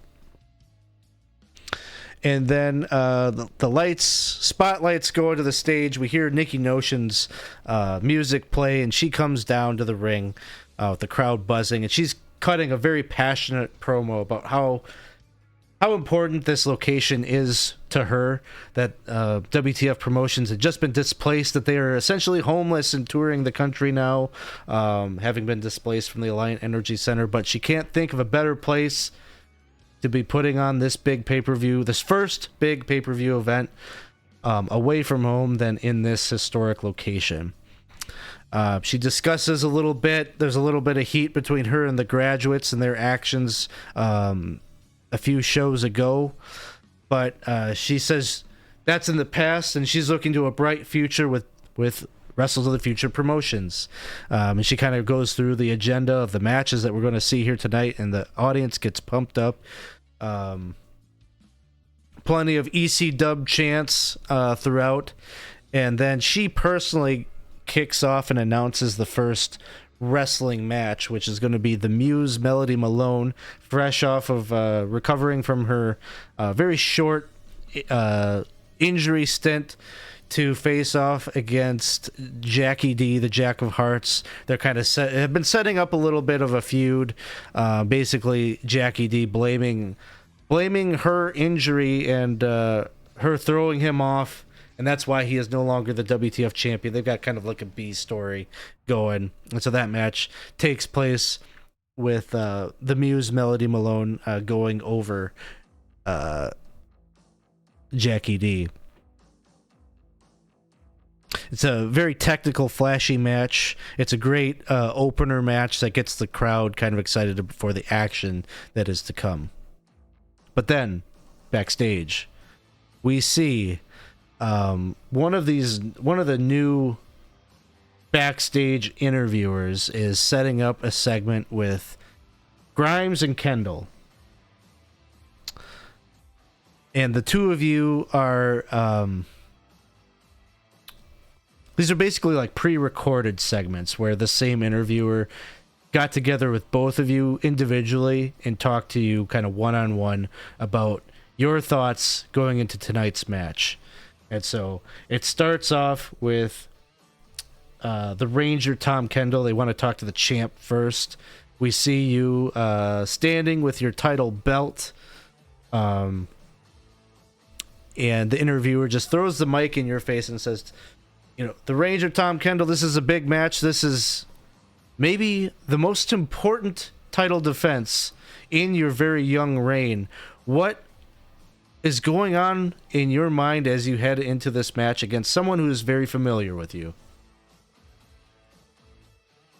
Well, as you said, I've known Grimes for many years. We used to tag team back in the Indies a while back. Then, things got a little more difficult, is how we say. He didn't live up to my standards. I'll admit, he's been getting better, but the man I once called Sheriff isn't as top as he used to be. And I believe there's a chance for him to prove himself tonight. He may not get the belt, but at least at one point, I'm going to get him to shake my hand to acknowledge how he was wrong and put these pasts behind us, have this start anew. And then it immediately cuts to this other interview that they have set up with Zach Grimes. Same interviewer who kind of references this interview that we just heard, and he says, Zach Grimes, a little bit of a conciliatory vibe from your former tag team partner. Doesn't seem to respect you as a champion, but maybe willing to make amends as friends. What do you say? I don't even understand how Tom can have the word friend in his vocabulary.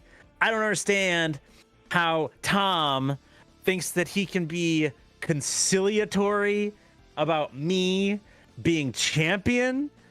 How he can decide the outcome of this match before we lock ourselves in a steel cage. He doesn't understand. He doesn't get it.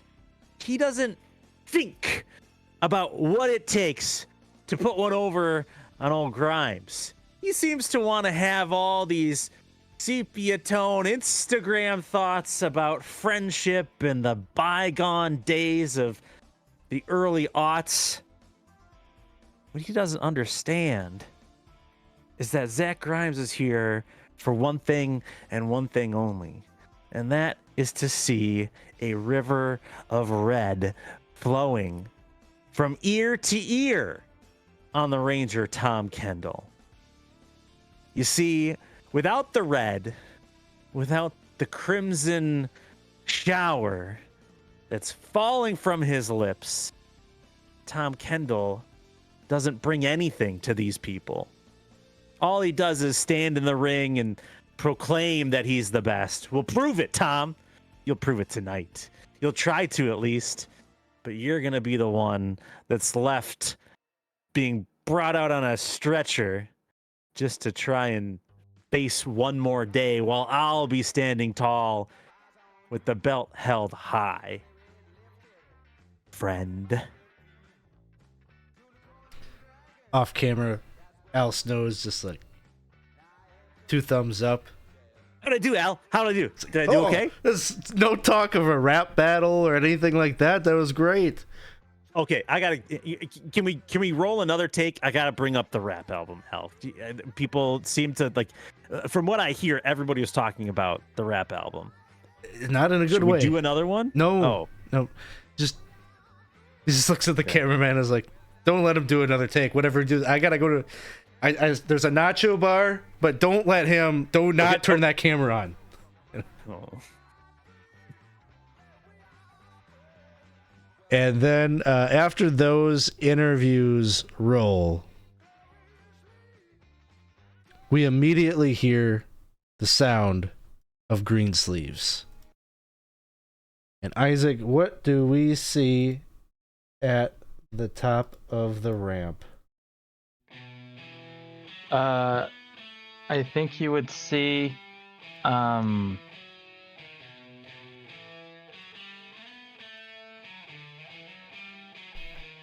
I think what we would see is I'm gonna use first off the bat is I'm gonna kind of work to the crowd. I'm gonna work the audience right off the bat. And the way I'm gonna do that is I'm gonna have this kind of big elaborate kind of thing of he's had his pike kind of broken for a while, and what he wants to do is you, instead of seeing like the sparks that normally come out, you would see like this anvil.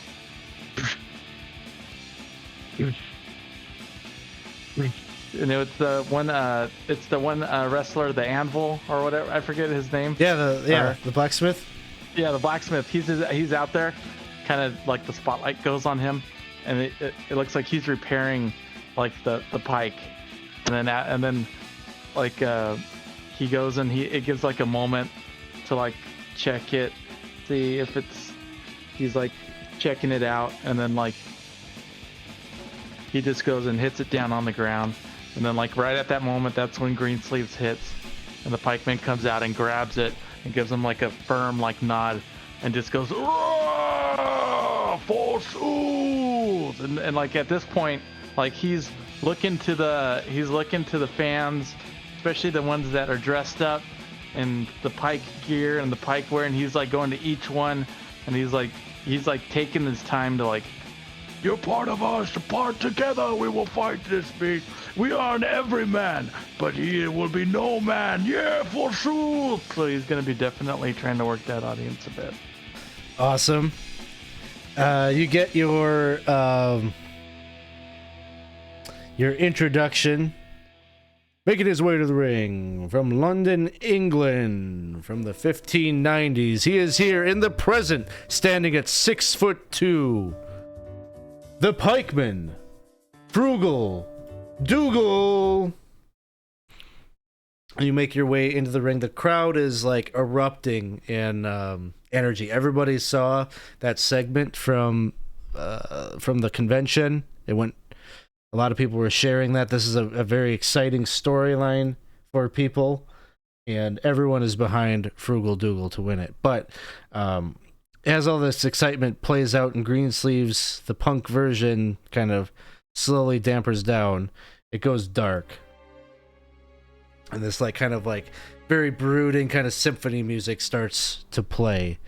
And there's a feeling in the air of kind of anticipation of what might happen next. And you just hear that low booming voice of the fallen paladin say, "Prepare yourself, pikeman. Not as feeble as the spear you carry. I am something more. You will be something more. Something violent. After you are reforged tonight." And then all of the pikemen like come out holding their pikes, and they're just coming down to the ring, and they kind of surround it just like before in that kind of lumberjack formation that you had initially brought them out for the title match that you presided over as referee. And they all are just looking at you and pointing at you.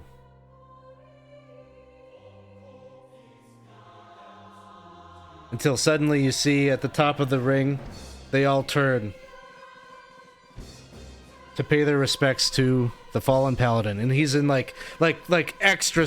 They did extra work on his costume tonight, where it's like almost like glowing this like aura, and there's like fog that's like piping in to like create this like kind of otherworldly type match that you guys are about to endure. And the announcer is announcing him and announcing to the audience the rules of this match. That this is a first blood match. The first one who bleeds will be the loser, and the other the victor.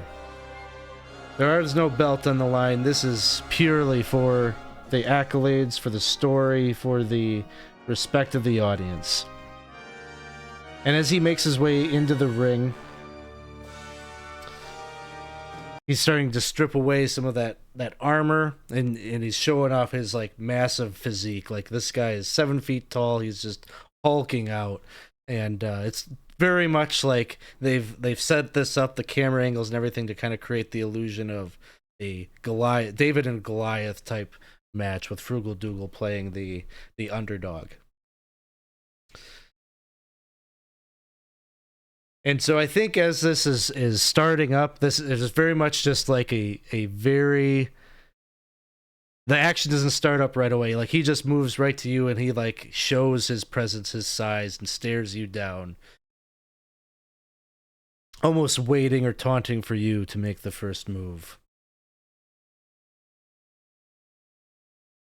The crowd's chanting, "Forsooth, forsooth, forsooth." Danny's on an announcement like, "Oh my god, my hair is raised. I've got goosebumps." And Fireman Dan is the color commentary guy that they have hired. So he's playing the Taz to his JR or what have you. And so the two of them, dad. Yep. The two of them are off to a great start, kind of speculating as to who will win the match. There's some bets being tossed around by the two of them, with Fireman Dan clearly going with Sir Arthur.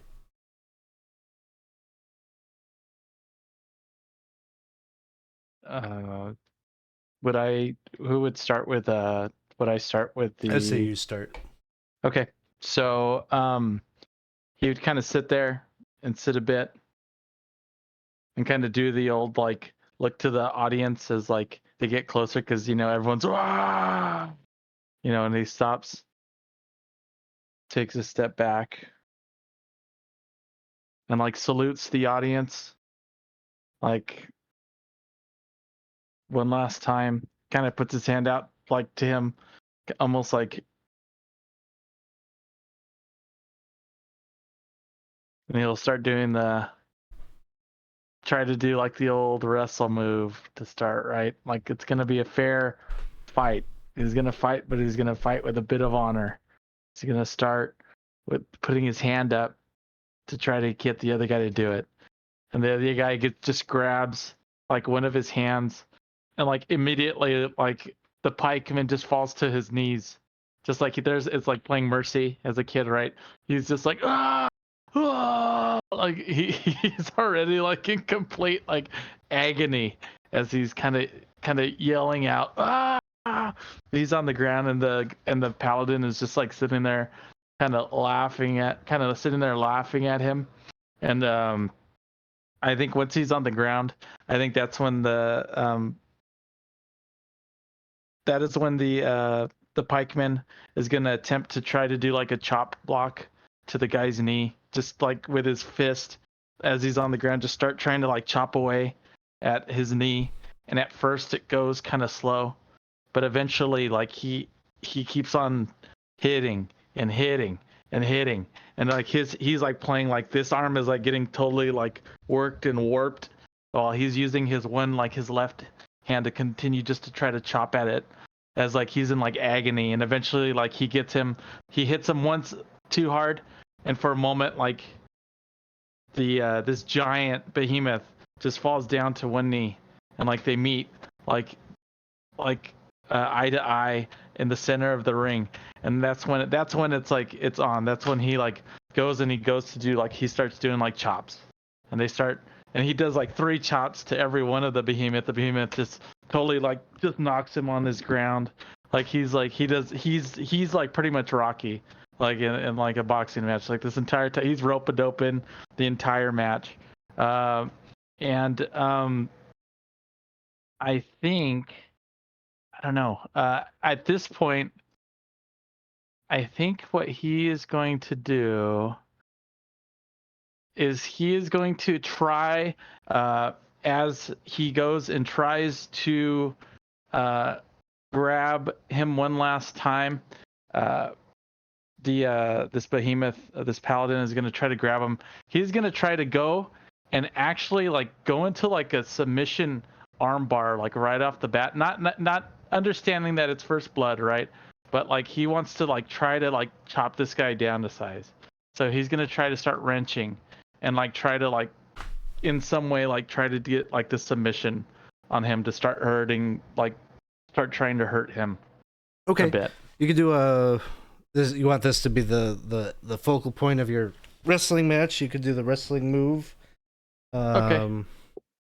And it would probably be a work. All right, so he's trying to use a bit of his technique to try to wear him down. That is let me see, that would be +3. So I'm gonna use, and I start with an extra momentum when we start the match, so I'm gonna burn that to make it a 10. So what would your momentum be at the end there then? 2. It'd be 2 now. So let me get that back going. So wrestling, So I would retain control of the match, and I gain another momentum as I continue to try to work it.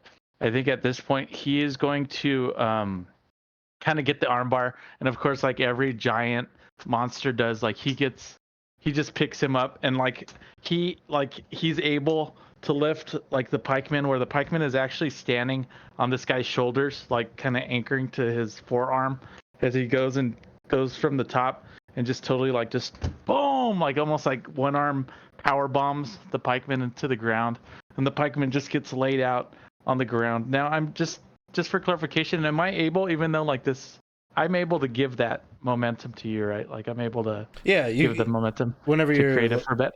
Okay, yeah, I'm gonna, at this point he's on the ground and the pikeman, and I'll give for another momentum. I'm gonna give it over to creative for a bit. So Fireman Dan is just like, boom! There goes the big man. What do you think about that, Danny? And his broadcast partner is just like, well, the pikeman is showing an incredible amount of resilience in the early goings of this match. He's showing it's not going to be a squash. He's going to make Sir Arthur work for it. And so the big man is down on the ground, advantage pikeman, and as pikeman has got him on the ground, I don't think Frugal Dougal is much of a high flyer, but he's got the big man down in his thinking. He needs to do something big, something flashy, something to keep him down. And so he goes to the top rope, and the crowd is excited about this. And Sir Arthur just rolls out of the ring. Boos! Like everyone wanted to see what this move was going to be. But we've got the 7-foot-tall man is just on the outside, and it looks like he's kind of like gathering up his pikemen. They're kind of like giving him a little bit of a morale boost. And Frugal Dougal is maybe frustrated, but like kind of whipping up his pikemen, those people in the audience, into a frenzy. Sir Arthur rolls back into the ring. They kind of reset this match the commentators are talking about how every moment wasted is an advantage to the big guy, and that he's gotten a little bit of a breather here, and so they reset. There's another tie up in the middle of the ring. Sir Arthur is asserting in this grapple his dominance, just kind of pushing and pushing and pushing Pikeman into each of the four corners. It's kind of a very slow moving start to the match. But again, Pikeman goes to do some of those like knee blocks. Like there's a wind up, there's an Irish whip, and as Pikeman comes off of the ropes, he kind of like converts it into a spear and goes right for the knee and like blocks Sir Arthur back down to one knee, and is starting to do some like elbows to the point that at some point the big guy grabs the elbow of Frugal Dougal and like twists it around into a submission, like kind of twisting and torquing the wrist. And then he does a headbutt with his helmet and knocks Frugal Dougal down. Everyone's like kind of like, did it draw first blood? It was a sharp metal helmet that just knocked into him. But the referee kneels down to check, no blood. And Sir Arthur pulls the helmet. It's like the first time we see his face. Is he pulls the helmet off and is going to start to use the helmet as a weapon to kind of start coming at Pikeman. So I was like, interrupt? Interrupt, yeah. At that point, he has this thing, and Frugal Dougal like is dazed, and he's dazed, and as he goes to use his helmet to begin to swing, Frugal Dougal like is able at the last minute to kind of step away, and he's a big guy himself, but he's definitely doing his best to try to be the more agile one of the two. He's kind of running as he went to go, and he goes and he'll kind of like circle around him, and as the paladin like slowly like goes to like swing back and try to do another move, the pikeman is just gonna kind of stand firm. He's gonna yell and like extend like his like fist, like his pike, like he does. So when he goes to do it, like the guy ends up like smashing his face right into like his fist, and for a second that reels him back, and he's the helmet falls, and he kind of goes and falls back into the corner. At that point, Frugal Dougal picks up the helmet and like looks to the crowd and looks over to him and looks at all the pikemen that are there, and he has the helmet in his hand. He shakes his head and he kind of drops it on the side, and instead goes to start like doing like elbows straight to the paladin, to his like exposed face. And it's almost like an MMA kind of brawl at this point, as it's like kind of first blood. There's not once he gets him kind of down and dazed, I'm gonna say that he does one more, like he goes and he does like one more like run at him, and actually is able to he does it 3 times, and the last time he's actually able to like do like a lariat and kind of drop this giant behemoth over the top rope and onto like his waiting pikemen. At this point, the pikemen are looking around, and that's when he kind of this giant beast stands to his feet and like points to the pikemen and starts going like this to the pikemen, and one by one. So the Frugal Dougal's in the center of the ring, and one by one his once friends, these pikemen, start jumping into the ring to try to jump him. So he's like going one after another, and he's showing like these pikemen are doing like their basic like marches up, like all the stuff that like pikemen do, but it just shows every time they do it, like Frugal Dougal is just a little bit better trained with it. At one point there's like 5 of them at once that are coming up to do it, and at this point the pikeman is fighting, but eventually they all like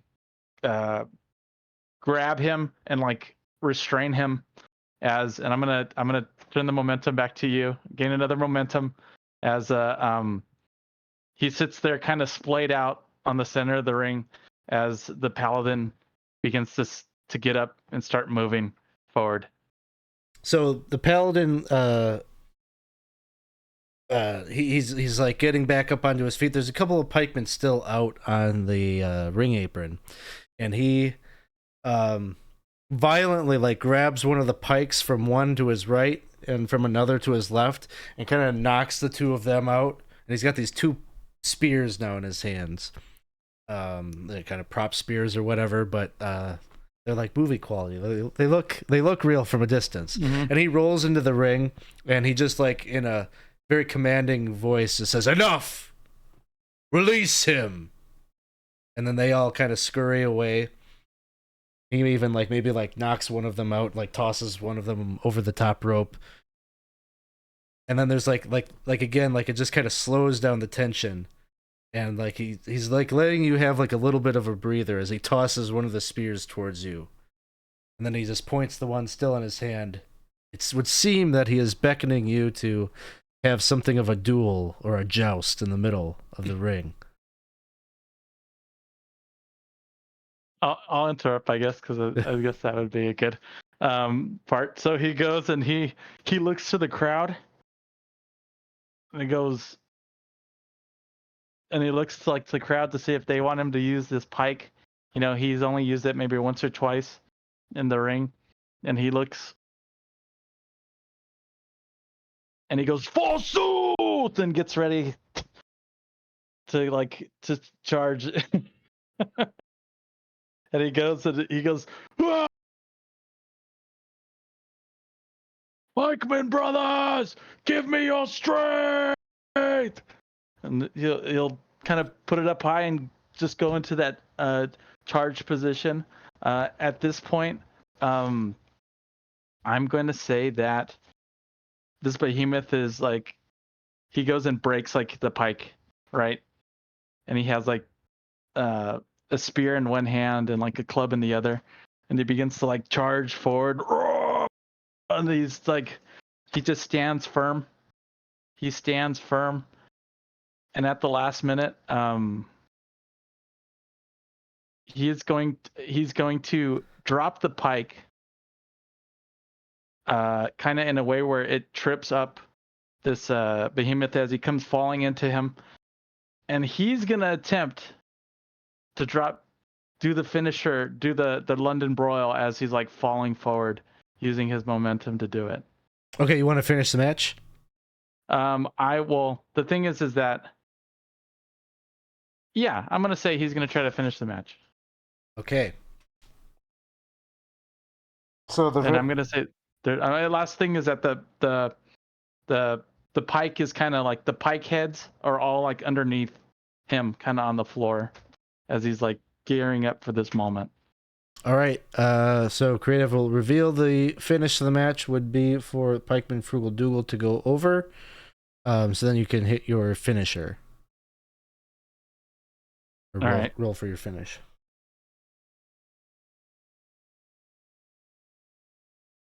Here we go. How much momentum do I have? 3? 3. Okay. And that was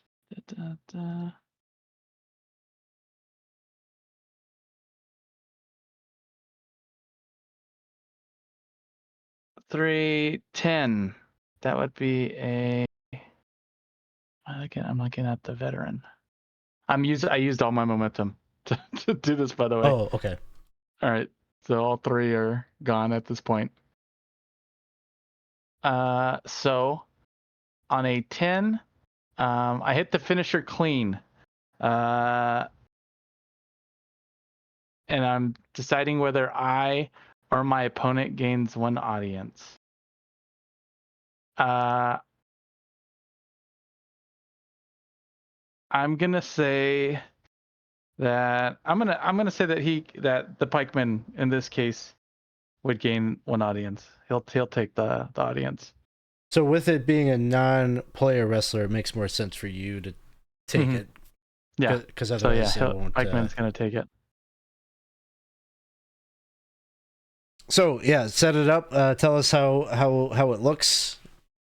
He goes and he kind of falls forward, and he just hoists him,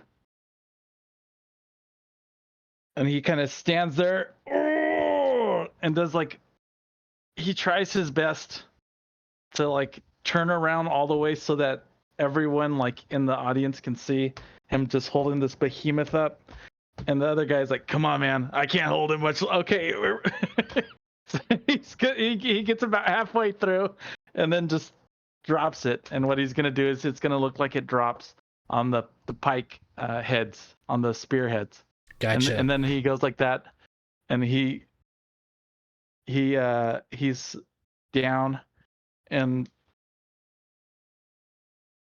the pikeman Frugal like is exhausted, and he looks up and he looks over this guy, and right at that moment, like his hand, like because that's what happens, goes up and starts choking like the pikeman, but at the same time, that's when the announcers notice that he has the smallest kind of cut right on his forehead as he lays on the ground choking the pikeman out. Donnie, he's bleeding. He's bleeding, Donnie. The pikeman's pulled this off. He's just spiked his head into the bed of spears. This one's over. Oh, but it's not in a good position. I still wouldn't want to be in Frugal Doogle's boots. No, no, no. Oh my gosh, what is he going to do? And so, Sir Arthur Soul Cleaver has got you by the throat, even as he's bleeding and the crimson mask is coming down his face. He's got you, and he's got you in the chokehold. And everyone's in anticipation that he's about to maybe chokeslam you into that bed of spears. When the pikemen all kind of jump in to intervene. And they try to like get in between the two of you. And Sir Arthur kind of like backpedals a bit. And then he's like kind of just looking at them, like taking it in. He's just like steely faced, like stoic, even as he's bleeding out, heavily panting. And then he starts to chokeslam them. He's just like chokeslamming all of the pikemen into the spears, while you are recovering, perhaps, from the ordeal. And eventually, like, it gets to the point where he's chokeslammed all of them, and then he's looking at you. But to you, he just extends his hand in a show of respect for the bout that you just had. Pikeman kind of stands on his feet, gives him a salute, and reaches his hand out as well. Kind of his honor is at stake, and he is going to do it. And the handshake is concluded. It would seem that the respect is real, and as it is concluded, he rolls out of the ring. And that is the last we see of Sir Arthur Soul Cleaver until he is repackaged as something else at the conclusion of this feud. He'll show up a few months later as some dentist or something. All right, nicely done. Gingivitis. He'll yell out, at that point, he's going to yell, "Forsu!" Yep. He's going to kind of be pointing at everybody. Very well done. The crowd is in your favor, and the pikemen are all kind of like rolled out of the way. Maybe some of them kind of walking out just in front of you, right behind you as you exit. Kind of working the crowd, shaking hands, and getting a little bit more heat with the folks. And I think at that point, even though he's doing that, he'll still like tend to the pikemen and try to help one up and like take him backstage, and maybe pull maybe the rest of them will go the heel side, but maybe he'll grab one and one of them will follow him into like the face side, one of these pikemen, and I think that'll be it. And as you're doing that, a lot of that is probably happening while there's some commercials rolling, because the stage crew is out and they're building the cage for the night's main event. And after some promotional kinds of things, some advertisements, gotta pay the bills, but eventually come back on the air, and the arena is dark again, and we hear Zach Grimes, his that kind of frat rock theme playing a bit, and he gets announced making his way to the ring, accompanied by Al Snow. From Munster, Indiana, weighing 192 pounds, Zach Grimes. And what do we see coming out through the curtain? Yeah. So I found the song. So if people want to look up "The Box" by Ice Nine Kills, that's the song that's in my head as Zach's coming out. So Zach comes out, and this time he's got cargo pants on, and like each pocket is like bulging, and he's got like this fisherman's vest, and like every pocket is like bulging with stuff. And he's coming out, and he's looking a little twitchy, like almost like over adrenalized, like over caffeinated, too much coffee, and is just like very manic going down the ramp, to the point where like Al is kind of like trying to like walk, but like has to skip just a little bit to try and like keep up, and next to him, and Zach gets up to the ring and like looks up at the cage, and then looks back at Al, and is considering climbing up to the top of the cage as a means to like get in, as opposed to going through the door, but is looking for Al to give him a nod, or to close off. But he's like, none of this was talked about before, so like he's just staring at Al and waiting for Al to give him something. Al Snow's just looking at you, and he's like,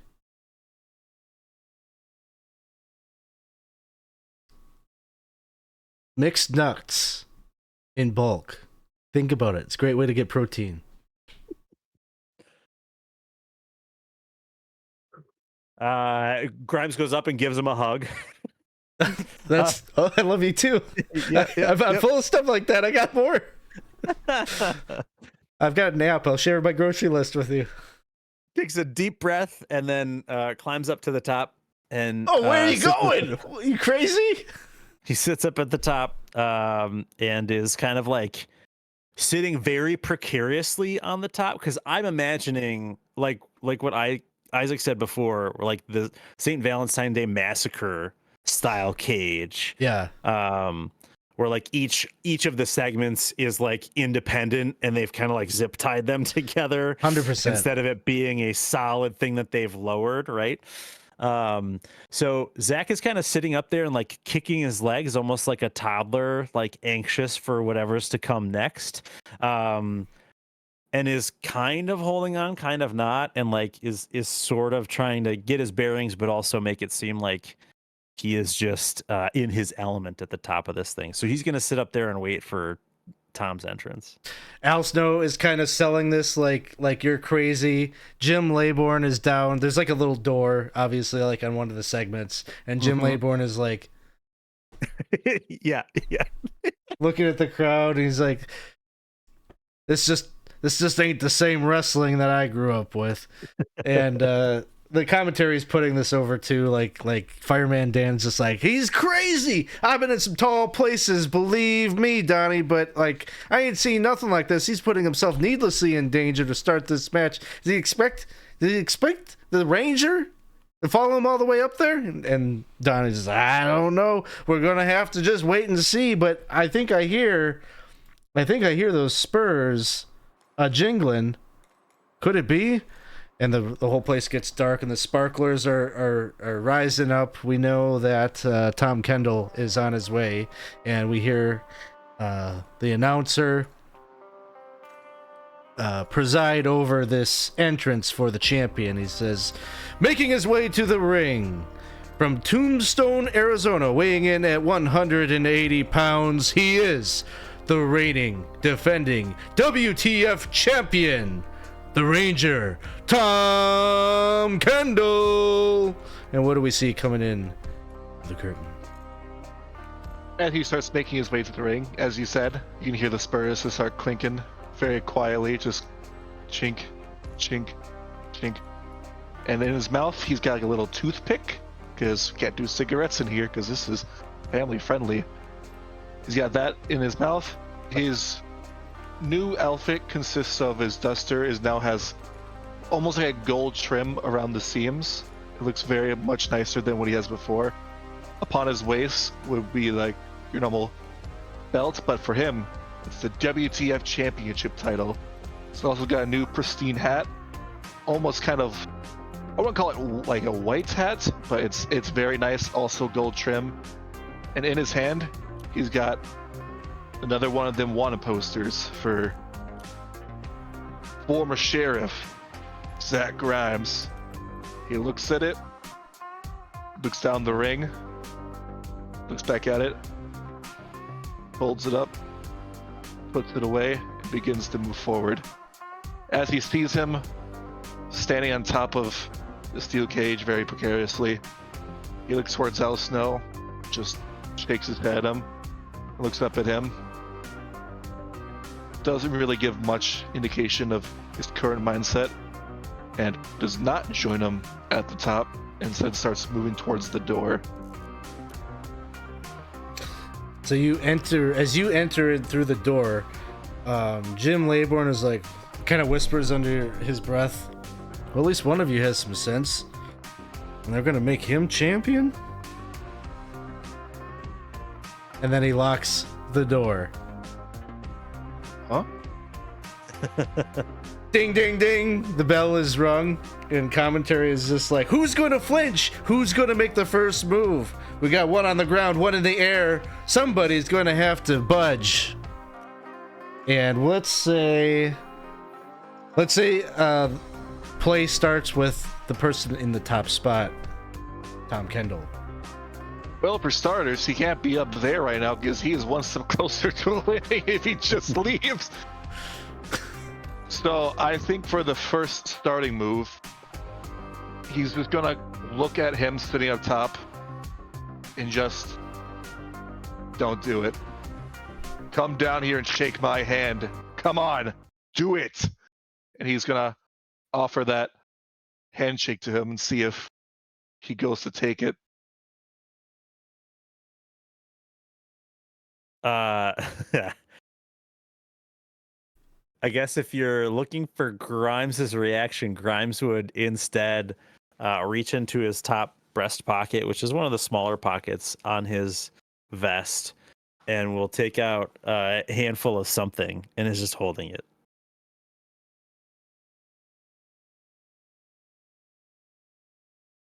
He like looks as you begin to run through your pockets and just gives us like a little cheeky smile and just like looks around the crowd as they're still waiting in anticipation.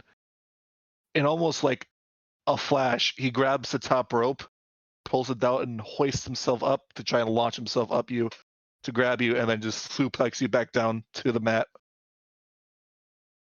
All right, wrestling move. Would you say, would this be body work or heat? You got a ton of heat, don't you? You sure do. The heat. That would be 9.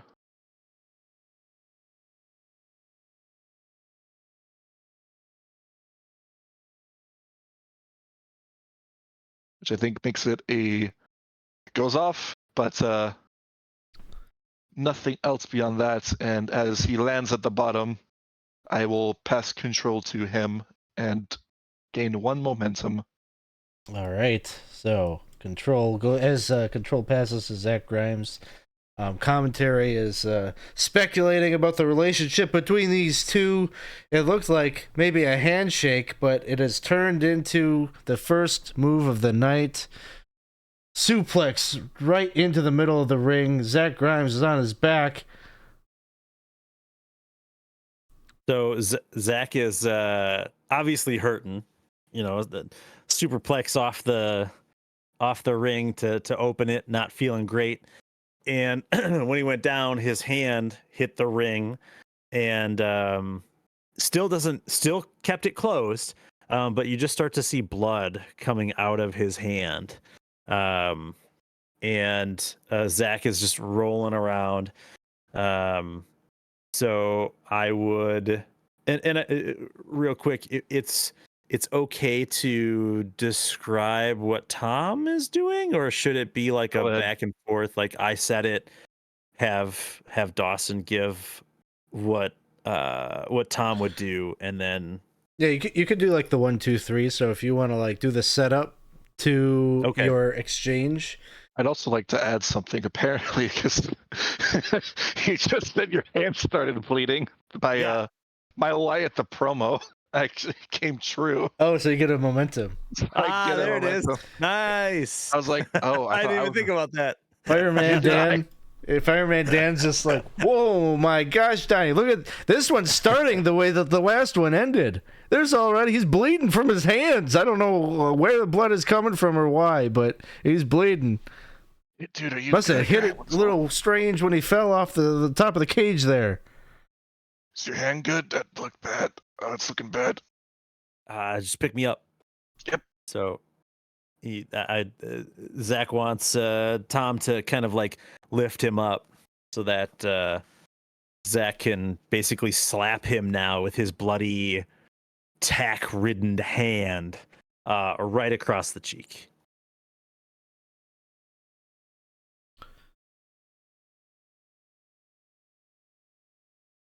So that would be 15. You rolled, And I don't. you rolled an 11 naturally? It Or did 12. Okay. an 11. And I'm gonna say this is just a wrestling move because we are in a steel cage match, and I'm gonna say that Grimes told Tom like, "Hey, this is all the shit that I'm bringing into the ring." Um, All right, man. Yep. we've worked together before. Tom knows. So slaps him. You see the tacks fly. You see like some blood fly. So crowd pops, retain the match, and gain a momentum. So both are reeling because now Zach is still trying to sell the superplex. Both now down, both bloody already. Only a couple of minutes into the match. Zach then starts to stand up and is looking at Tom, and he puts out his bloody hand to shake Tom's hand. After however much time it is needed to sell that they're both reeling. So that's my 1. He would, in response, kind of like wipe the blood that's on his cheek. Like he may got attacked, just stuck in there. He would pull it out, toss it to the side, and just go for that handshake. So as the handshake comes, Zach pulls his hand. Interrupt. I grab it. Oh. Spending a momentum to grab it. Yep. And that will activate my sportsmanship. It's like the grab and pull, and like we're like face to face at each other. And I have when you shake hands with another wrestler, I get to roll a plus reel. That will activate my sportsmanship. Good. Oh man. We need to spend some momentum. That would be a 5. I will spend 2 momentum to get this thing to work. And I'll push that up to a 7. And like as the handshake like commences, they grasp it together, they pull each other close, they start talking to each other, talking a lot of like it's pretty much just random words, but like the audience is like they're arguing, they're getting into an intense conversation, and it's works so well that we each gain 1 heat with each other. Ooh. And I can't gain any more. But with that will get me to 4 heat with you. Oh, nice. So and you that get will an boost my audience? audience up. Nice.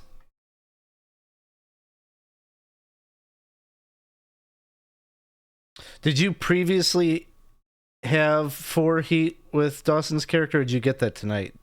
No, I previously had it. Yeah, Okay. it already bumped up my Gotcha. audience last time. Yep. I think that was the run-in that led to that. Good looking out. So the commentary team is just like, look at this handshake. It is not a... I don't know what to make of this. The bloody hand was clearly a mockery of their past friendship, but it seems that Tom Kendall has accepted it. He's reached out and embraced it. And from there, as they begin to grasp hands, it begins to let go. And then from there, he grabs him by the shoulder, starts tossing him into the ropes. But however, he's anticipating this, so he counters him and starts to throw him against the ropes. So it'll be a little bit of back and forth. He goes on the ground, do a leapfrog. I go up to him, I jump over him, and then he tries to go for a clothesline. I duck it, and then as I duck it, I launch myself off of the steel cage. It's like running up like 1-2 and do a backflip over him to do like a little athletic feat just to taunt him. Ooh. So I will roll body. That's good. That's a 9. What does that get me? I gotta go back to the reference sheet. Are you doing this as a wrestling move? No, as an athletic feat. I will spend 1 momentum to push that 9 to a 10 to have it be says, you do it easily, gain 1 heat with your opponent, or if you don't have any, your opponent, you're just showing off, gain 2 momentum. So I'm spending 1 to gain 2. Sounds good. So at 2 momentum, retain control. And from there, it's gonna go to like the good old, like pretty much similar to the Pikeman's last match. It's gonna start with the hand grab, trying to go for that good old Greco-Roman style, and then it's gonna start going into a headlock, and then from there, it's gonna start going into like takedowns, like back and forth. They're going back and forth to each other, couple spins, couple like keeping them locked up, kind of forcing them to the ground, just starting to work them, and then, which I believe will then lead into. Let's say, what do you think it will lead into? I'll pass it to you. Oh, you're passing me. Okay. Yep. So all the back and forth then essentially leads into a situation where like they're all, it's almost like it's one mass right now because of the like back and forth. It all looks relatively clean, but all of a sudden Tom like recoils and is like shouting and yelling and like trying to shake something off, and it comes to find out that there's a mousetrap on Tom's fingers. And all of a sudden Grimes is throwing mousetraps from his like fisherman's vest at Tom and trying to like just like get them to snap on him. And while that's happening, after he throws his last one, he books it at Tom to do the Luthez press to just start punching on him on the ground as a wrestling move. So that is 8. Let's see, but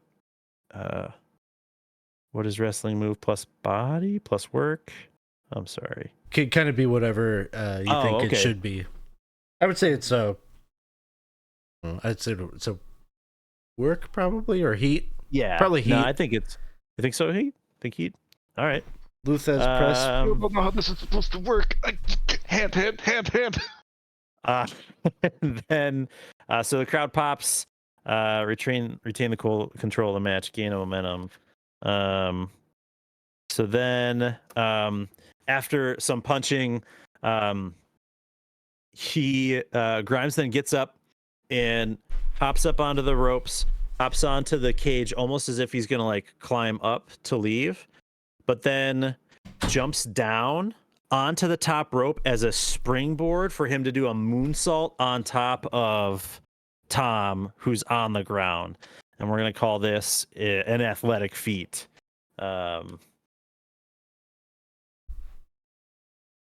Which is a 9 plus a 1 for a 10.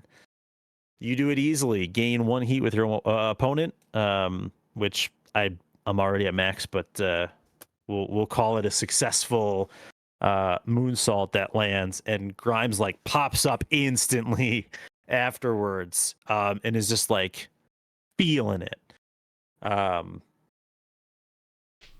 And Tom is rolling on the ground, and Grimes then just starts to climb the cage to then like get out. But Tom very narrowly like gets up there, grabs a foot, and is able to unceremoniously pull Grimes down to fall down. Both of them fall because they're exhausted. At which point I will say that they manage to like to get to their feet and eye each other up, and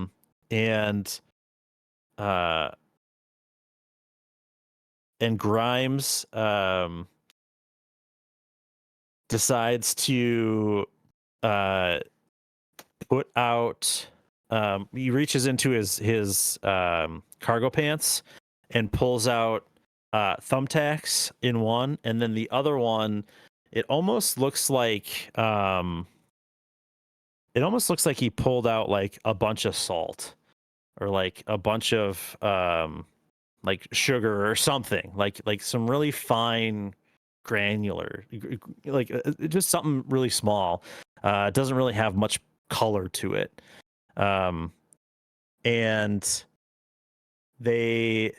Tom is like laughing, I think, or like I would expect that Tom would like know what that is, but no one else does. And it's shattered glass. So he just threw glass and thumbtacks in the middle of the ring, and Grimes just like puts his hands out like this, and does that, and then I'm gonna hand it over to Tom. Oh boy, you've added an element I wasn't expecting.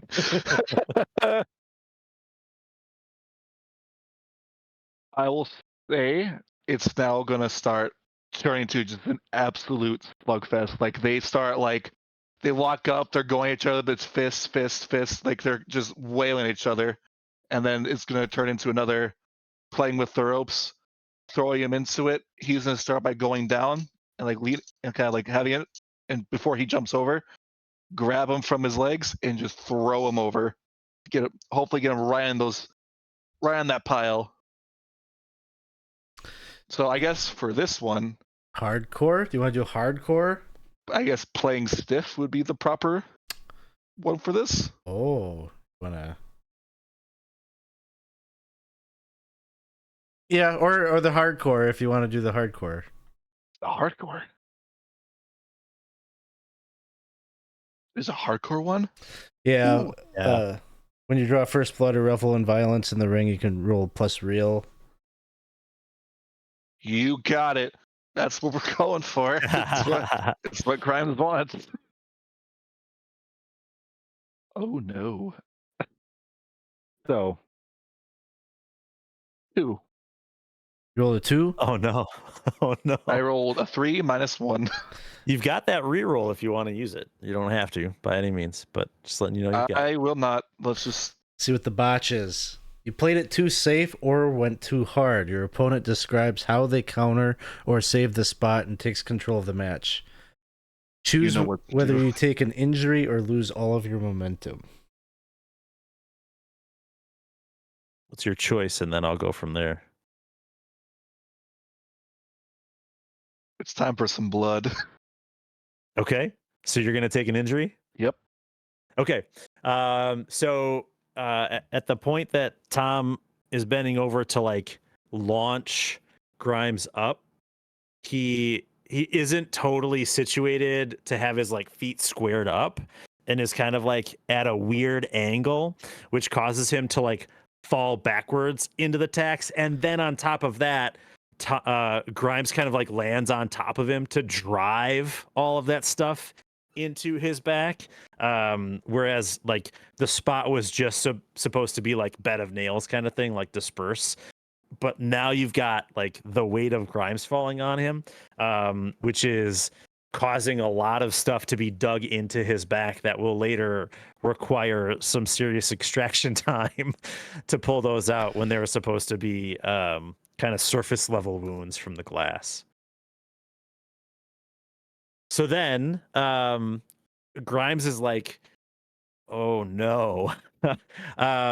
So Grimes instead of the planned spot where he was gonna bleed some more, he ends up trying to make it like trying to get to a spot that still makes Tom look strong, because that was the call. So Grimes picks Tom up and just starts hitting him in the face to try and buy some time. He's like, you good, man? You gonna be able to finish this? You want me to go My home? leg. Oh, it's bad. I'm good. I can go. Keep going.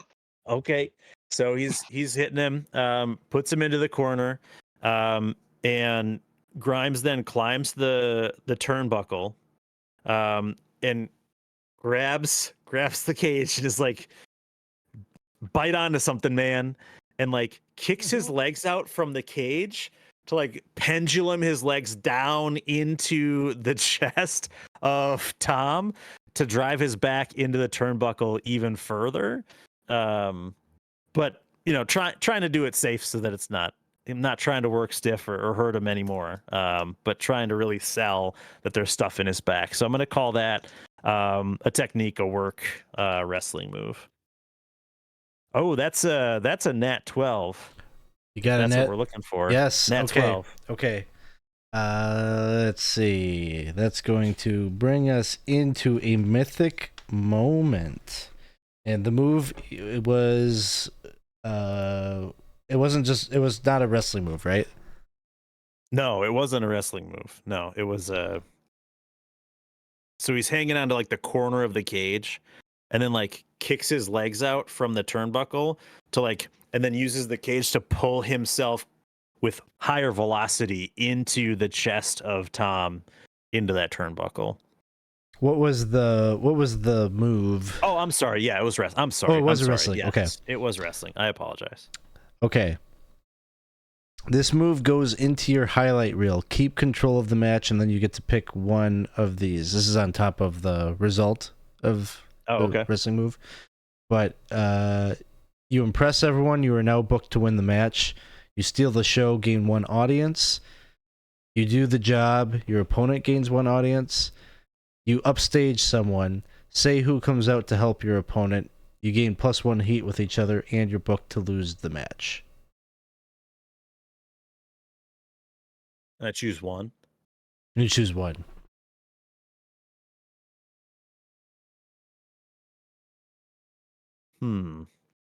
Your current audience is 1, and the Rangers is 3. Yeah, I'll probably steal that audience. And was that its only bullet with that one, or did that come packaged with something? That's its only, and then you would get the benefit of your of the 10 plus or whatever. Okay, so again, momentum. So I'm up to, I think I'm up to 7 momentum, which is probably too much momentum. So I am going to after that kind of like turn around and like I'm proud of myself, right? So I'm trying to buy some time for Tom, and after that Tom falls down laying on the ground, and Grimes kind of goes over and is like playing with him as a typical heel would instead of climbing out of the cage. again, buying that time, looks to Al and is like, I told you, man. I told you I would do this. I told you I'd be a legend. Al Snow is just like with the crowd. He's like, "What does everybody want?" And they're like, "Blood." And then he's like proud. You can just see the pride in his eyes. Interrupt. Ooh. The second he shouts head, the Ranger himself, all battered in blues, just pops up and immediately just goes for his finisher, just even the score. So Wow. immediately pretty much grabs you, hard knee right to the gut, brings right leg up, and just a big old rhino kick to the head. All right. I will call this a wrestling work. Sounds good. That was an 8. Keep their attention. You choose whether to hand control of the match to your opponent and gain +1 momentum, or retain control of the match. I will retain control of the match. Commentary is just putting over this, and Fireman Dan is like, "Oh my God, I thought it was over." The crowd is chanting for blood. Tom Kendall was on his back, but here he is. He changed the whole momentum of this game going forward, Donnie. And Donnie is just like, "You're right. You're absolutely right. This match definitely favors Zach Grimes, who is no stranger to the steel cage, but seems like the Tom Kendalls that maybe something happened when he landed in the middle of that ring. He drew first blood. Maybe it awakened something in him. He seems to be back in this thing." So after the finisher hits, he also collapses right next to him to have a little one-on-one talk, and he's going to say, "This is going to hurt a lot. Please don't break my fall, please. This is going to suck." And then he starts to slowly start just crawling to the cage. One rope. He's going to start beginning climbing all the way up till he gets to the very, very top. I can see Victory just on the other side, but then looks back into the ring, and he needs to send a message. He will attempt to balance himself at the very top and pretty much just do a swanton right off the top of the steel cage, right onto him. Interrupt. So at that moment,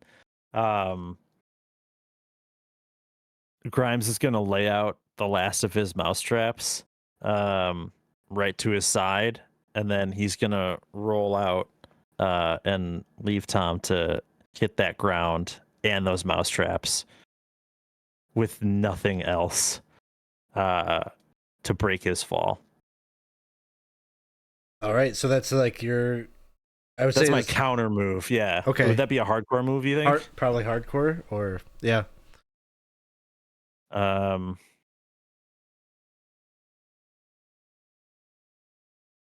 So that's 7 minus 1 is a 6. I'm gonna burn 4 momentum to make it a 10. So Tom Kendall down does to- the Mhm. moonsault and hits all the mousetraps. Step, all Step. Yep. down his front. Loud screams of pain. It is bad. It's bad.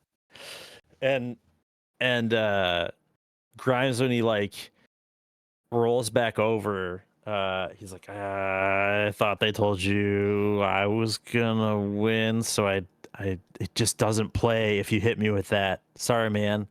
What? Oh. And then so at that point, Grimes picks up Tom and does a few more things, hitting him, some elbows, throws him into the ropes, does a clothesline. Tom's back down. Grimes is like, yeah, I got this. Goes back and is like, I'm gonna do. He calls for, I don't know, he doesn't have anything. He doesn't call for anything. He goes into the middle. He's like, okay, we're gonna end this now. I'm gonna I'm gonna punch you a little bit, and you're gonna give me a low blow that's gonna help send me over the top into the table. So how does I guess, is there a way for this to go where I can be like, Tom, you need to give me a low blow? Yeah, I mean, like basically, you're saying like you're calling for the end of the match, Yeah. and then we already know. I've already revealed the booking switched because of the politics. So Zach Grimes is supposed to win the match. So this is the finish. So then you hit your finisher. So yeah, I'm calling for Tom to give a low blow. Grimes goes down to hopefully get the jeers poured on Tom more to give him more heel heat, help the face turn for Grimes. Tom starts to climb, but he's obviously battered. So he's like going slow. Grimes is like, F it. I got kicked in the nuts. I got to make it. So Grimes then starts to climb side by side. And they're like up to the top. And they're like punching each other just back and forth. The ooh, ah, ooh.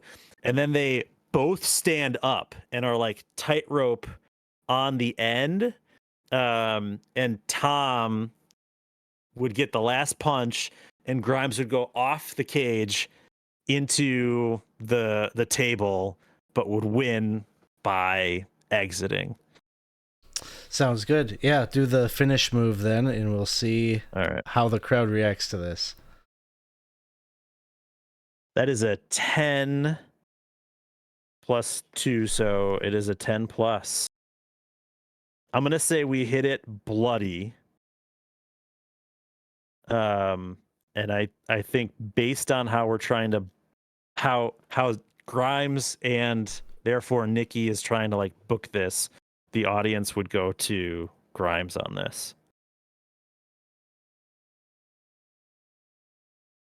Then you go up to 3. So Grimes is falling from the air, so close to hitting that balcony to make it like catastrophic, but lands on the table, somewhat more precarious than an ideal spot landing. No one told the announcers, so the announcers are sitting there, just like, okay, what's gonna happen here? And here comes Grimes, just boom, hits that table, and is indeed knocked out as a shoot, but eventually like awakens and is fine. But like in the grand scheme is fine. He's hurting. Donnie, we just had the WTF champion fall from the heavens right onto our table here. And he's like, yeah, we sure did. This is not probably looking at the Ranger Tom Kendall the way that he foresaw this match ending and the way that his title reign would come to an end, but laid out in front of us is the WTF champion. It's not glamorous, and it isn't always pretty in the WTF. Sometimes it's a little bit ugly. And that is what we have here, and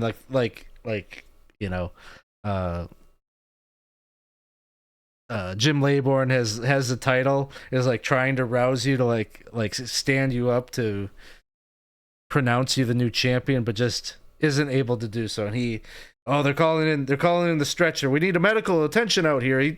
He fell from 20 feet, 25, maybe 30 feet from the air. Nobody's actually measured it. We don't know how tall it is. It just keeps going up. And then the stretcher comes down, and like there's like this. What do we see from the Ranger Tom Kendall as this is all happening?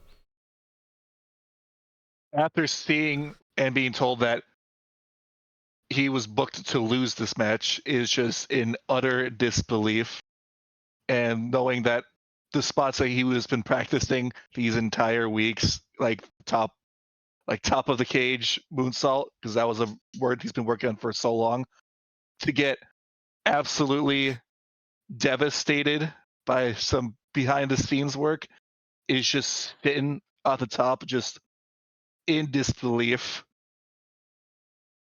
Like kind of like hand on one knee and just head down, just like shaking back and forth. Nikki comes down with the stretcher, and you can see she's like looking up at you, like maybe you're still up at the cage, or you come down, and she's just like, "So sorry, sorry. We'll talk. We'll talk."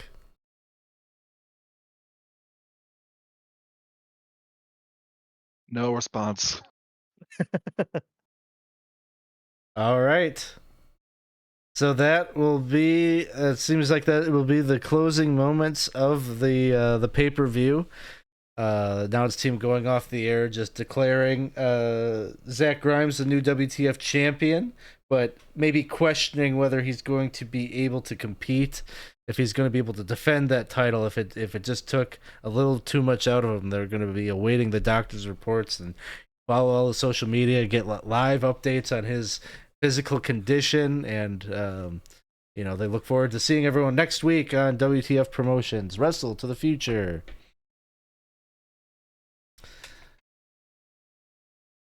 Snap. So Crackle. that the snap, crackle, and pop of the promotion, and the pay-per-view. A true promotion to make you say, WTF. It's the best I've rolled all 4 You sessions. did great. You had 7 momentum. And I You were fully stacked. anticipated failing the whole political appeal as well. So like I was banking that to do to use the heel move to win and throw I was planning on throwing Tom off the cage as the heel move that So- nobody ever talked about. What I wanted to try and do was pretty much at that ending is we do a back and forth, but I wanted to work a little more stiff to have a book as it was no contest. Like we were both going to land on that table. At the same time, Oh, there was okay. a confirmed winner. Oh, yeah, that would have been cool. But you did the behind the scenes work. I can't fight that.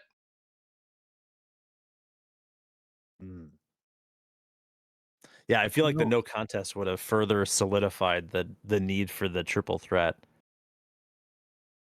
I'm sure creative will have a great solution as to where we can make this go though. Yeah, we can figure it out. I was wondering if there was going to be a run in, or figure out where Frugal Dougal, if he was going to take a side in the contest after their little interaction at the con, but maybe it was enough of a setup that we'll see how it resolves next week as things come back together. So yeah, next week, Monday, will be the final session of our Worldwide Wrestling playthrough. We shall see what happens with the fate of the WTF Championship, and perhaps building up to maybe the next big pay-per-view that WTF Promotions plans to do. And Nikki is gonna do like a circuit, a tour, and then she's planning to have like this next big bout go back to the Alliant Energy Center, to the home. She's gonna kind of work that into the storyline for like a big event to happen in their home grounds, and maybe actually sell that place out. They've never done that before, so that would be a big feat in the legacy of the promotion. So we'll see how that all happens. That'll be next week, 8 p.m. Central start time, as always, for this. Let's see, what else we got going on this week? Lots of stuff happening. We got first edition D&D game happening tomorrow night with Dave at 7 p.m. This Wednesday, we're going to, if you like watching kind of crazy, role play stuff that is supposedly before a live pay-per-view audience, we're going to do an X-Crawl on Wednesday. So it'll be like taking pro wrestling and D&D dungeon crawling stuff, smash them together, and that's going to be X-Crawl Classic. So that'll be Wednesday. It's a playtest of the Kickstarter that Goodman Games is doing for X-Crawl Classics. I believe we are off this week for Dark Tower. And Friday, we're going to return with some more of the epilogue campaign for Temple of Elemental Evil. That'll be on Friday. So it's kind of the... Oh, and then Saturday morning, we will be doing an interview with Gavin Norman, the designer, creator of Old School Essentials and Dolmenwood, and then playing a little bit of Dolmenwood Saturday morning. So you can check that out. So... if you're watching this and wondering how it started, go check out the YouTube channel. We had a session 0, then a couple of sessions that preceded this, so you can check that out there. Alex. Yes. I was thinking, though, there is a way right off the bat before we go that I think would make sense at this point in time. Are we good to continue for a second? Steve Jobs, one more Oh, thing. man. Yeah. What do you Alright. got? So as the both of the group kind of comes back in, this is all like non-kayfabe. This is real, right? I think like the pikemen like will kind of be waiting there because they had talked about it like a few times about what it was supposed to happen, and he'll like confront Grimes right off the stretcher and be like, "What the shit was that, man? Like what the hell? Like that was Tommy's spot, dude. What the hell is wrong with you?" And just stuff like that, right? And I would say that Tommy might come in and I don't know, maybe confront, but at this point, like as Tom is walking back, I think like I'm gonna say maybe like a real fist fight or like a real like thing like erupts from backstage onto the stage as like it's kind of wrapping up and people are starting to leave. Like there's actually like yelling going on backstage, and like a lot of the audience just like turns and looks as they're leaving, and like we're like kind of like duking it out, like it erupts out and onto the ramp, and like Tom is like there and he's like, "What the hell is going on?" So you're kind of like trying to stop it, and we're like all arguing at each other, and eventually like the people like other wrestlers will come in and kind of bring us back in stage, back behind stage. But I'd say maybe that might be a good little spot where there has to be some type of explanation on why that happened. Do a break kayfabe rule. Okay. I'm not done with you, Roman.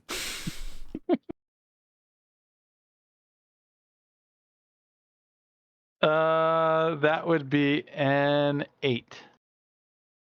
Oh, you don't have any momentum, unfortunately. I don't. You know what? What if he rolls heat? One reroll sitting in chat. Okay, you can do the reroll. Yes, absolutely. All right. What if it's worse than the 8? We will. Roll Or it could 12. be We could have a mythic moment. Great.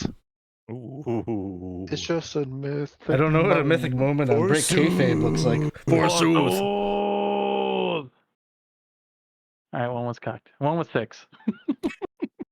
Here we go. It was cocked. Mm-hmm. Sure. Yeah. You wouldn't believe me.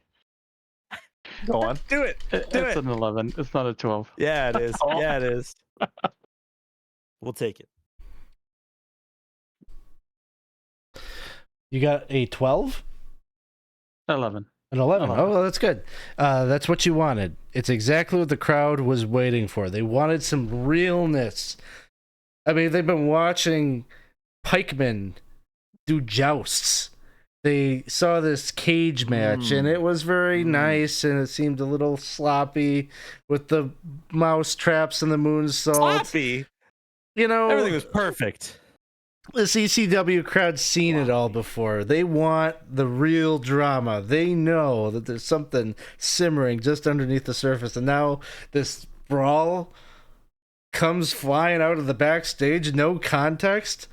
People got their phones out, they're recording this, and they're posting it all over. And Nikki is like,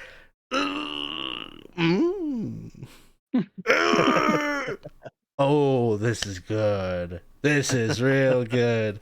I'm gonna tell everybody I planned this from the beginning. And so you gain one audience, I believe. which I think is what you needed to level up the promotion, because you guys are sitting at 9, and I think this will put you over to make it a leveled up promotion. So, Well done, Isaac. Well done. little interrupt right in the closing announcements to say Interrupt! Ryan Danielson's here and Adam Cole is here? What the fuck? So that's good. So yeah, we will get a level up for the promotion, which I think might unlock some more moves for you guys to use. So we'll handle that. I think the top spot, so probably Dawson, because even though the Ranger Tom Kendall lost the match, he is still over and is for sure still like kind of the top star. So he'll be able to make some declarations there as the promotion levels up. So one more. It would seem that all of this drama is going to be coming out one way or another. Somehow the convoluted pieces of real life and the narrative story are going to have to be written into the script. Nikki will be working tirelessly with the creative team to put this together, to put on a big show that'll happen at the Alliant Energy Center to see the WTF Championship defended. And very likely the 3 participants will be the 3 pillars of the company that she has used to prop everything up. So there you have it. I think with that, we're going to close it out. Let's see if it got anybody to throw a raid to.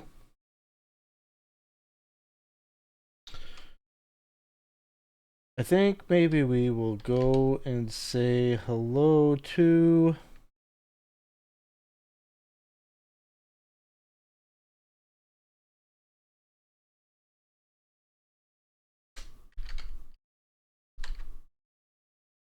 Let's go to Midwest Miniature Guy. Oh, yeah. Oh, nice. We haven't seen him in a while. It's been a minute. So go say hello. Thanks, everybody. We will see you all soon. Forsooth. Forsooth. For real shit. Gramercy, Mercy. Lord.